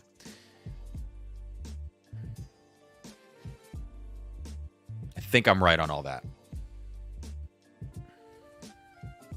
Okay. On the nose, smells good. Smells sweet. Smells like a little bit of a cinnamon toast crunch thing. Like, I'm not going to say full Ambarana cinnamon toast crunch, but it has a little bit of that cinnamon toast crunch, just very cinnamon forward on the nose. Carter says the regs say oak, so you can use whatever oak and still be bourbon. That's right. That's right. French oak would be correct. New oak. Yeah, that's right. Sorry, I've got the French oak and the maple I'm conflating. That's my bad. But certainly they couldn't use Ambarana or maple or some of the other things they're known for using in this blend without disclosing that.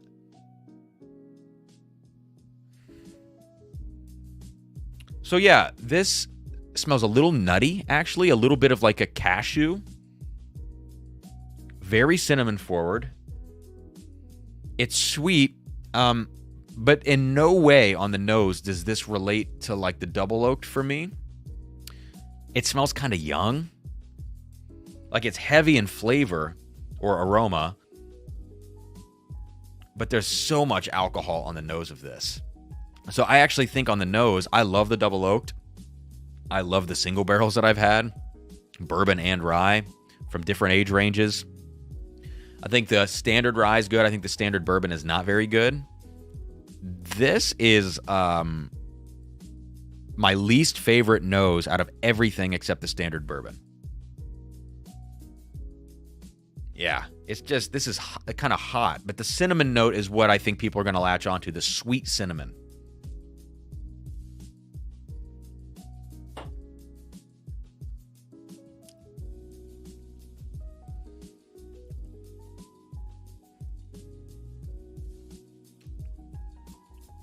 I'm telling you. One, it drinks well. Okay?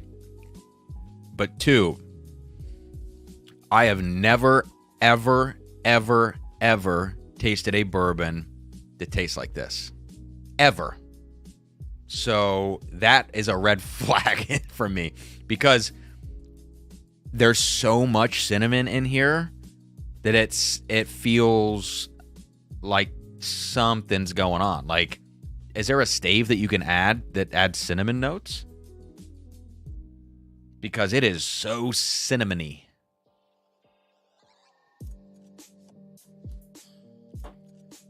I'm telling you, I've never tasted a bourbon like this. It's good. It's people are going to love this. But there's just something off about it to me, and I don't think I'm reading into it because of the controversy. I think if you gave this to me normally in a blind, I would say, why does it taste that way?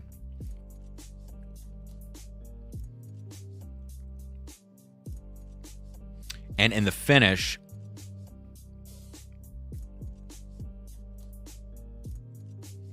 wow. So, Jason put a video out about this? I didn't know that.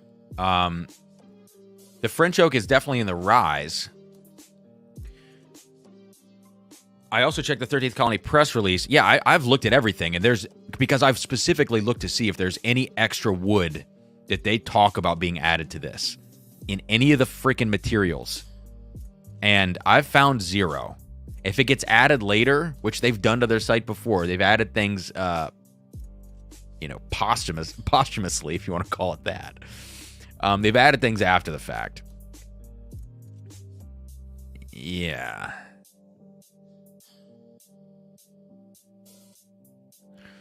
Joe, Old Carter Batch 14 bourbon tastes like drinking a cinnamon red hot, not American. Joe, did you send me the 14 bourbon?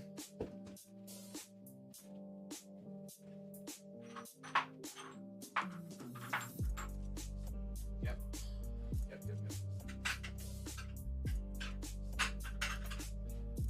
Let me compare it, because if there's something else that tastes like this, I'll shut the hell up.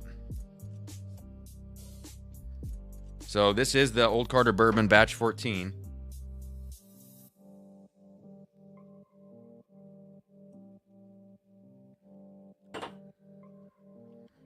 No.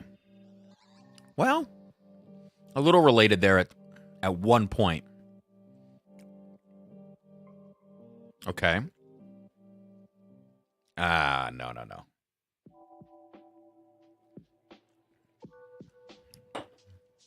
No, it's on a different level. Like it tastes weird. It tastes weird. People are gonna like it. It's a huge drinking experience. The nose is not good for me. The palate is like pretty good, all things considered. But I don't understand the flavor profile. It's kind of all over the place. And this cinnamon thing, it feels like you put an Amburana cube in it for like 2 minutes and took it out. And then there's somehow all of this cinnamon as well. Oh, Ben, like if this was Amburana staved to any length of time, then it would taste even like way more than it is right now, cinnamon. So I'm not saying they put Amburana in it. Who knows what they did, but this is a weird tasting whiskey to me. Like the cinnamon thing makes no sense. And if they could explain how they got that cinnamon note, maybe they just put it in another new barrel and they just added all the cinnamon. Like fine, I could believe that. By the way, it tastes like MGP. It tastes like MGP with weird extra components of like so much cinnamon and stuff like that. I don't like it very much personally because I feel weird about it and because it tastes young. This is finally a product from them in this like upper echelon tier that tastes its age.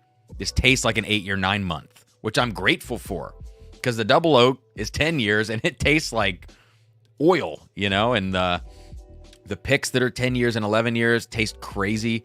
This is the first one that overall tastes realistic, but then there's this thing in it that I'm like, what is that? Why does it taste like that cinnamon note? This is not a bourbon cinnamon I'm tasting. It's like feels like I'm eating something cinnamon flavored. But not to the point of like a Fireball, right? And on the finish, there's a weird residual finish. Like it tastes like you ate candy. And there's like that residual feeling in your mouth after you eat like a hard candy. I've got Fireball in the brain. So let's say you ate an Atomic Fireball.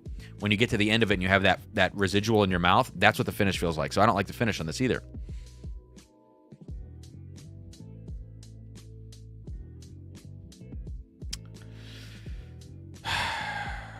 Keith, they're cinnamon bombs, but in a totally different way, man. I promise. This is out of left field. So again, yeah, whoever's gonna get Jeb, maybe it's Willet, maybe it's Maybelline. Hang on.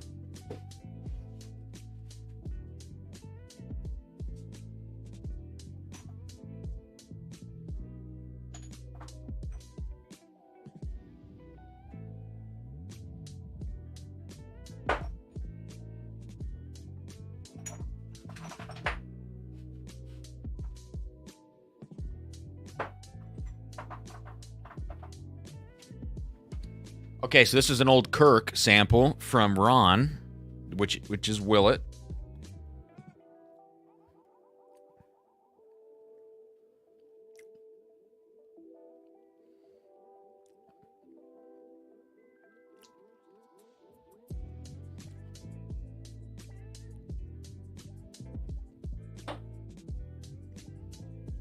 No.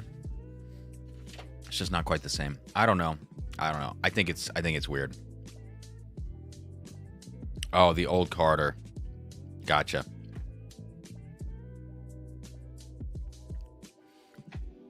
All right. Well, look. At the end of the day, after all the talk on the channel, and I'm not accusing anybody of anything, but after talking about what it tastes like to me, which is the only thing that I can go off of, is what it tastes like to me. I mean, guys, we're never getting a 13th Colony pick. I don't care. That's fine. I think some folks who have gotten picks are a little less... And this makes sense, right? But I think some folks that have gotten 13th Colony picks don't want to talk about this too much, even if they think something's weird. because there's relationships there, and that makes sense. These are human beings. I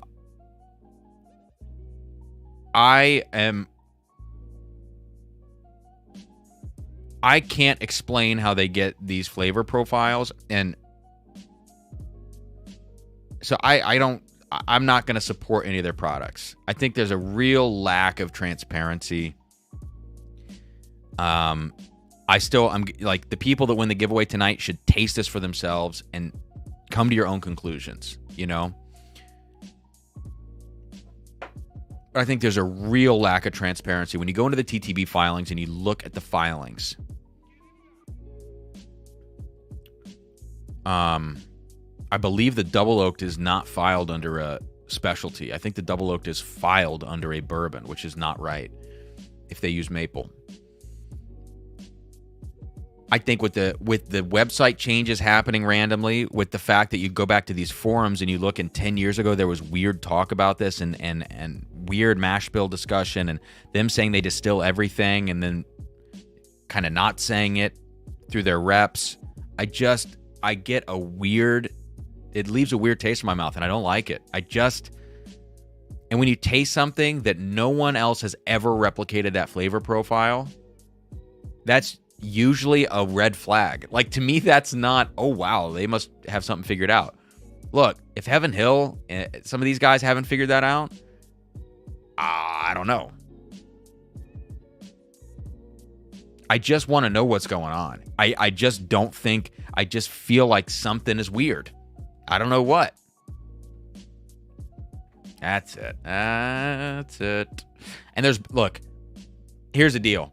The double oak is cool ass whiskey. When you drink it, it's fun. It's so fun to share with people and blow their minds.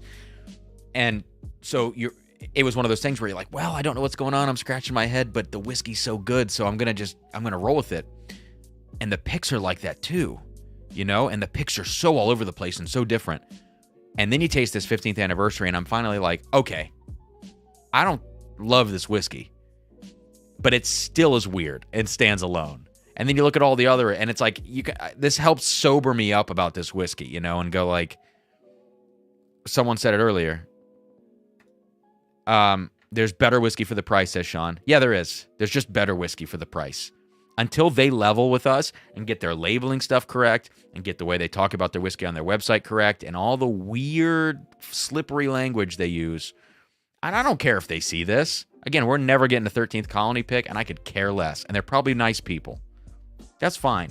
But if you're a nice person, you need to do business in a way that is transparent, especially in this industry where we all are talking about it.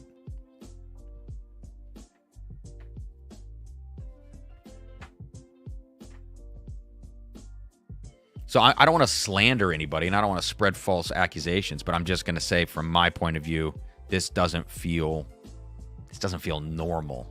Like, I've never had anything, and every release is like this. No one bats 100. No one on uniqueness like this. So whatever. That's fine. Jesse says, I think Ashton said it really well. 13th Colony Double Oak is a delicious whiskey cocktail. Yeah. Yeah, it really is. And I'm torn. I don't know if I want to do this big review. But my idea was to do a review of the base bourbon, base rye, both double oaks, 15th anniversary, and 3 different barrel picks, 2 bourbon and a rye. Do all eight of those in one video. And that video is probably going to be 30 minutes long, where I dive into each profile.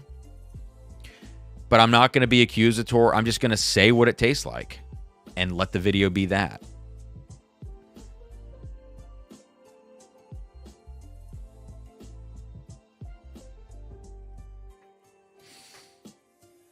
Philip, what's up, man? Phil, I think the nerds in us want to know everything. Mash bill, barrel entry proof, finishing, batch process, micro batch. I read without reading first. Read out loud. Most just want, if it tastes good, drink it. Yeah, I think you're right.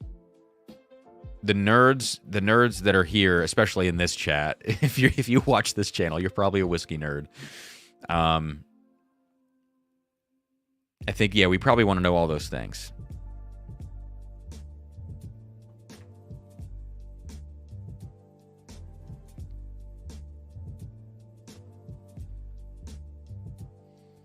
There you go. Joe says good times bats with their quadruple oaked peanut butter parfait barrel rye.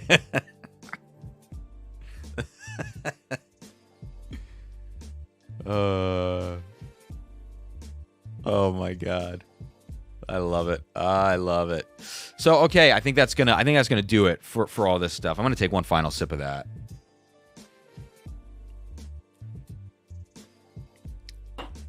There's just something about that. All right. Look, here's the deal. I am more than willing to be wrong about this. What we know that we're not wrong about is the issues with the double oaked labeling, classification. What we know we're not wrong about is them not disclosing their source on the label if it's out of their state or not them. So we know we're not wrong about some of these things. But like if there's been no extra staving or no added anything to this whiskey, I would totally be willing to be wrong. And then I would say, how the hell do you get that flavor profile? But even all the other issues apart from this are still enough for me to say, I'm good. I'm good on this stuff. Okay. We're going to wrap the giveaway up at 11 Eastern. So that's in about 3 minutes or so, maybe less than 3 minutes. So if you have any final super chats, which you do not need to do because this has been incredible. You guys have been so generous. I will get to the last ones once that cutoff happens. I'll check the Venmo and PayPal one final time, and we'll do the giveaway and call it a night. But it's been interesting. Stand out of the stream, of course, is the employee bottle. I really like the High Angel Share Batch 3. I think it strikes a nice balance between 1 and 2. And I'm going to have to explore those a little bit more on my own time. But it's going to be, I think, great for the winner of tonight's giveaway to get a bottle of this High Angel Share Batch 3. I feel good about giving that bottle away now. The Still Austin Rye, I think, is a great rye at 100 proof. And looking around, I think, that about covers it. Travis, we did great work on that front, man. Thanks. Jesse, what do you think the anniversary bottle is worth? Not a damn dollar over SRP. Not a dollar over SRP, which is like $170 or something. I think a lot of people that if they're not going to key into this note that I'm getting, and again, if I'm crazy about calling that note out, fine. If you ignore that note, that's the absolute most I would pay for this whiskey. Because it tastes young.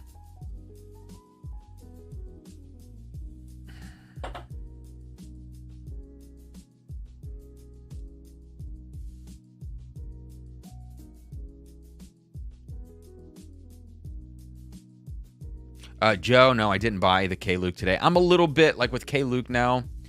The batches are coming out pretty quickly, and I'm good, I'm good on the K-Luke. It's good whiskey, but it's not interesting enough for me to continue buying every batch that comes out at this point. Devin, gotta support your expensive taste. Thanks, man. Oh, God. I got you in for 4, dude. Yeah, it's a rabbit hole with this channel stuff. Good Lord. Actually, you know what, Devin? You got to support Sarah's expensive taste because I'll tell you what, she's the one that's got that. If the scotch isn't 18 years old at least, and if the whiskey's not like, she's like, I don't drink that much anymore, so what I drink better be good. So it's got to be like employee bottle. It's got to be, when I open the George T. Stagg 08, that's going to be like up her alley. The King of Kentucky's obviously up her alley. Although, you know what? I'll say this about Sarah. She loves this one Good Times bottle. I've got this blackberry rye, which just tastes like friggin' blackberry syrup. So that's her guilty pleasure, is Good Times. So it's not that expensive of taste. All right, guys, we're cut off on the giveaway. Let me do one final scan here. Looks like we got maybe a few more Venmos. Let's see. Yeah, 2 more Venmos.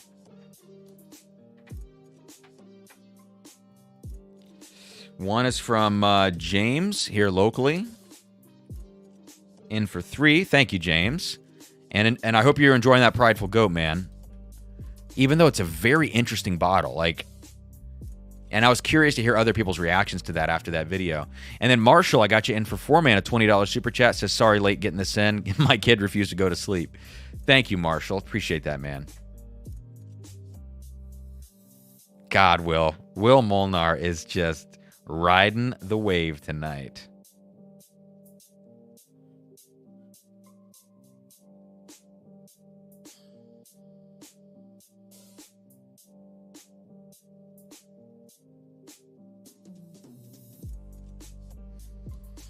All right, so looks like the Heaven Hill 18 is shipping out in the morning. So next week, live stream.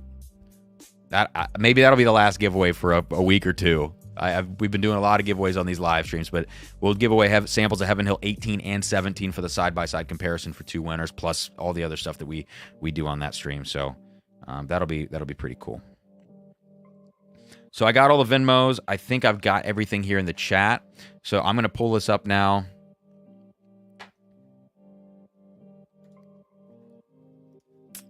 Let's see here.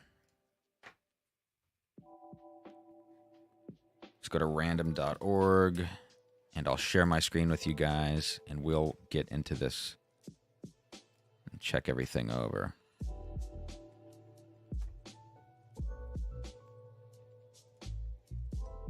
Okay. Thank you for the 136 people hanging out still.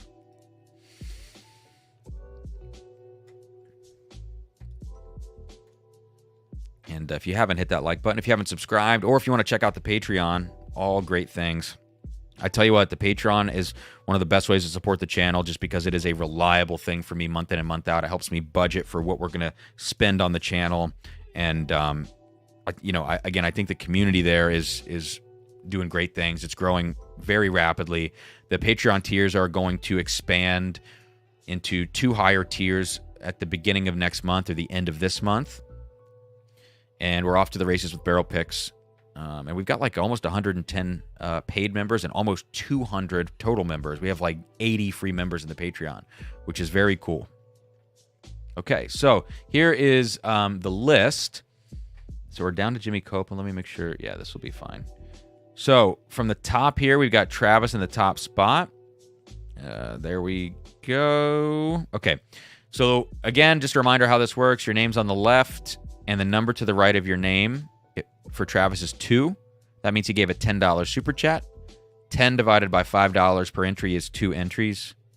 And then his name populates over here twice because of spreadsheet magic, courtesy of Amy Bohm.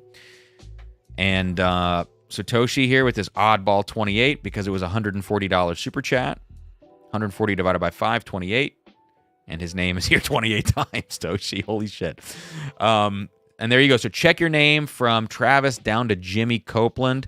And then after that, we will do Bourbon Retriever down to the bottom. I'll give you like a minute. If there are any discrepancies, please call them out in the comments. And if you super chatted twice, like I believe Copperwolf did in the stream and then also via Venmo, that will appear as 2 separate names, 2 separate appearances of your name.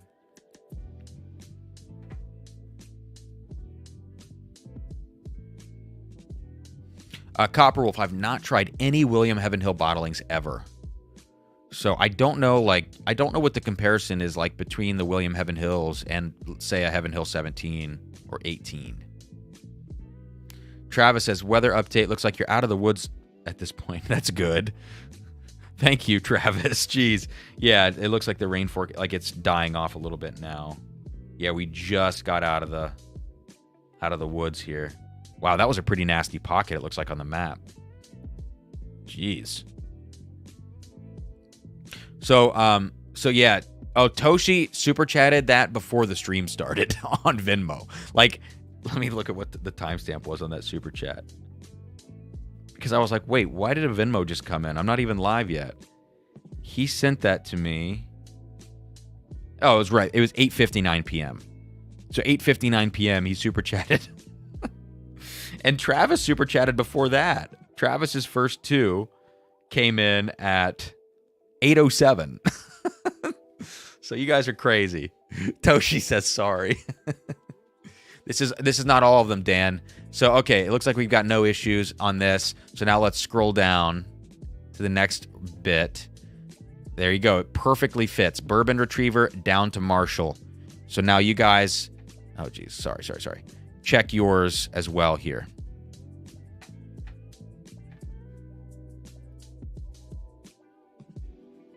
Oh, wow. Mark says up north they just had a huge hailstorm roll through.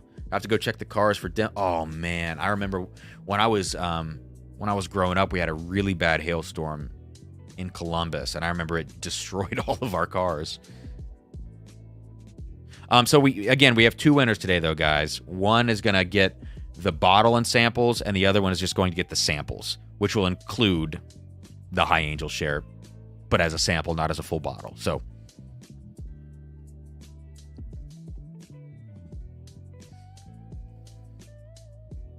Ugh, all right. Yeah, even if this 13th colony, I'm going to go back to it. Even if the 13th colony, even if there's nothing staved, nothing unusual about this, I still think it just tastes like strange young whiskey with a lot of cinnamon flavor.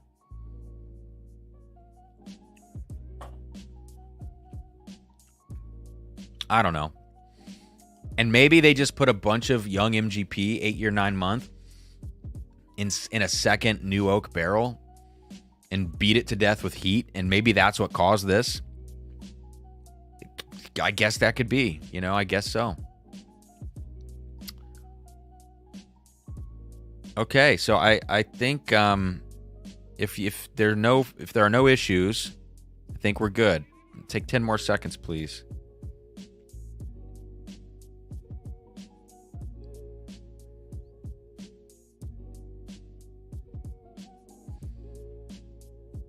Okay, here we go.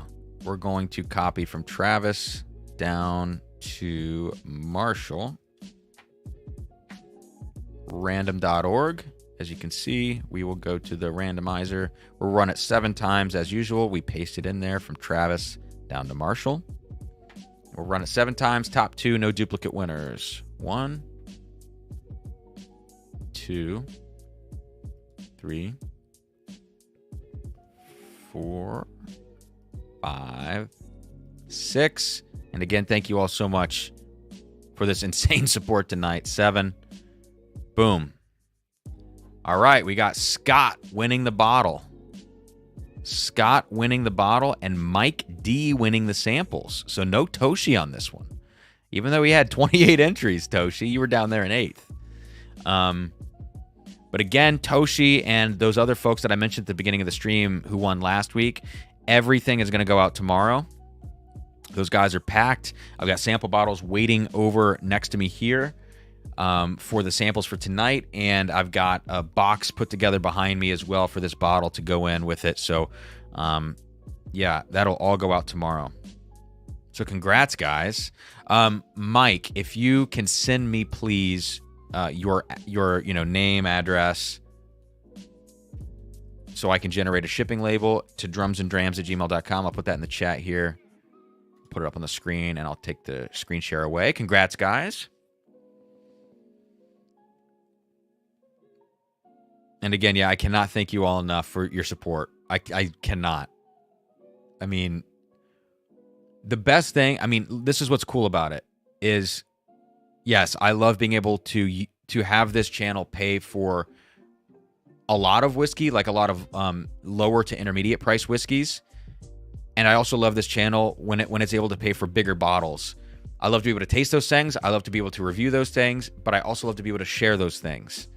And so when it comes to like getting together with folks or, sending samples out, whether it's on the Patreon or in live streams or just random samples, if I'm DMing somebody and it's like, you know what, let me just send you some of that Michter's 10 or like whatever. The best part about all this is sharing the whiskey, and I'm not here to preach to you at all. But I just think that this community is so special, and to be able to share this stuff with each other, like at our barrel pick, for instance, Ashton, who came along, brought King of Kentucky, 13th Colony Double Oak Batch 1, Coy Hill, and shared it with us in the hotel room that night. And it was just, it's like this. I mean, that's what it's really all about. So all that to say, you know, I think this community is great. I sincerely appreciate all of you. I appreciate the chance to get to try this stuff and talk about it. And again, I hope I can provide some value, whether it's whiskey opinions or entertainment. Definitely no knowledge, but opinions, you know. But I love this stuff. This is so fun. It's so fun. All right. I think that's going to do it. Let me turn my notifications back on and make sure we're good here. And yeah, there should be a rare breed review out either tomorrow or Saturday, probably Saturday. And then Sunday will be a Port Charlotte 10-year review as I continue to wait on the 18-year to get here. Mike D, yeah, congrats, man. Shoot me an email, drumsanddrams@gmail.com. There it is. And we'll connect, and this will be on its way to you tomorrow. Some pretty cool samples, man. Cheers, y'all. I'm going to wrap up with... Let's see if this is what this is. Yes. This is my last little bit of George T. Stagg 2020 sample from Toshi. So cheers to Toshi. Thank you, guys. All right, guys. See you in the next couple of days. Patreon, we'll talk. And yeah, have a great rest of your night. Great weekend. Cheers.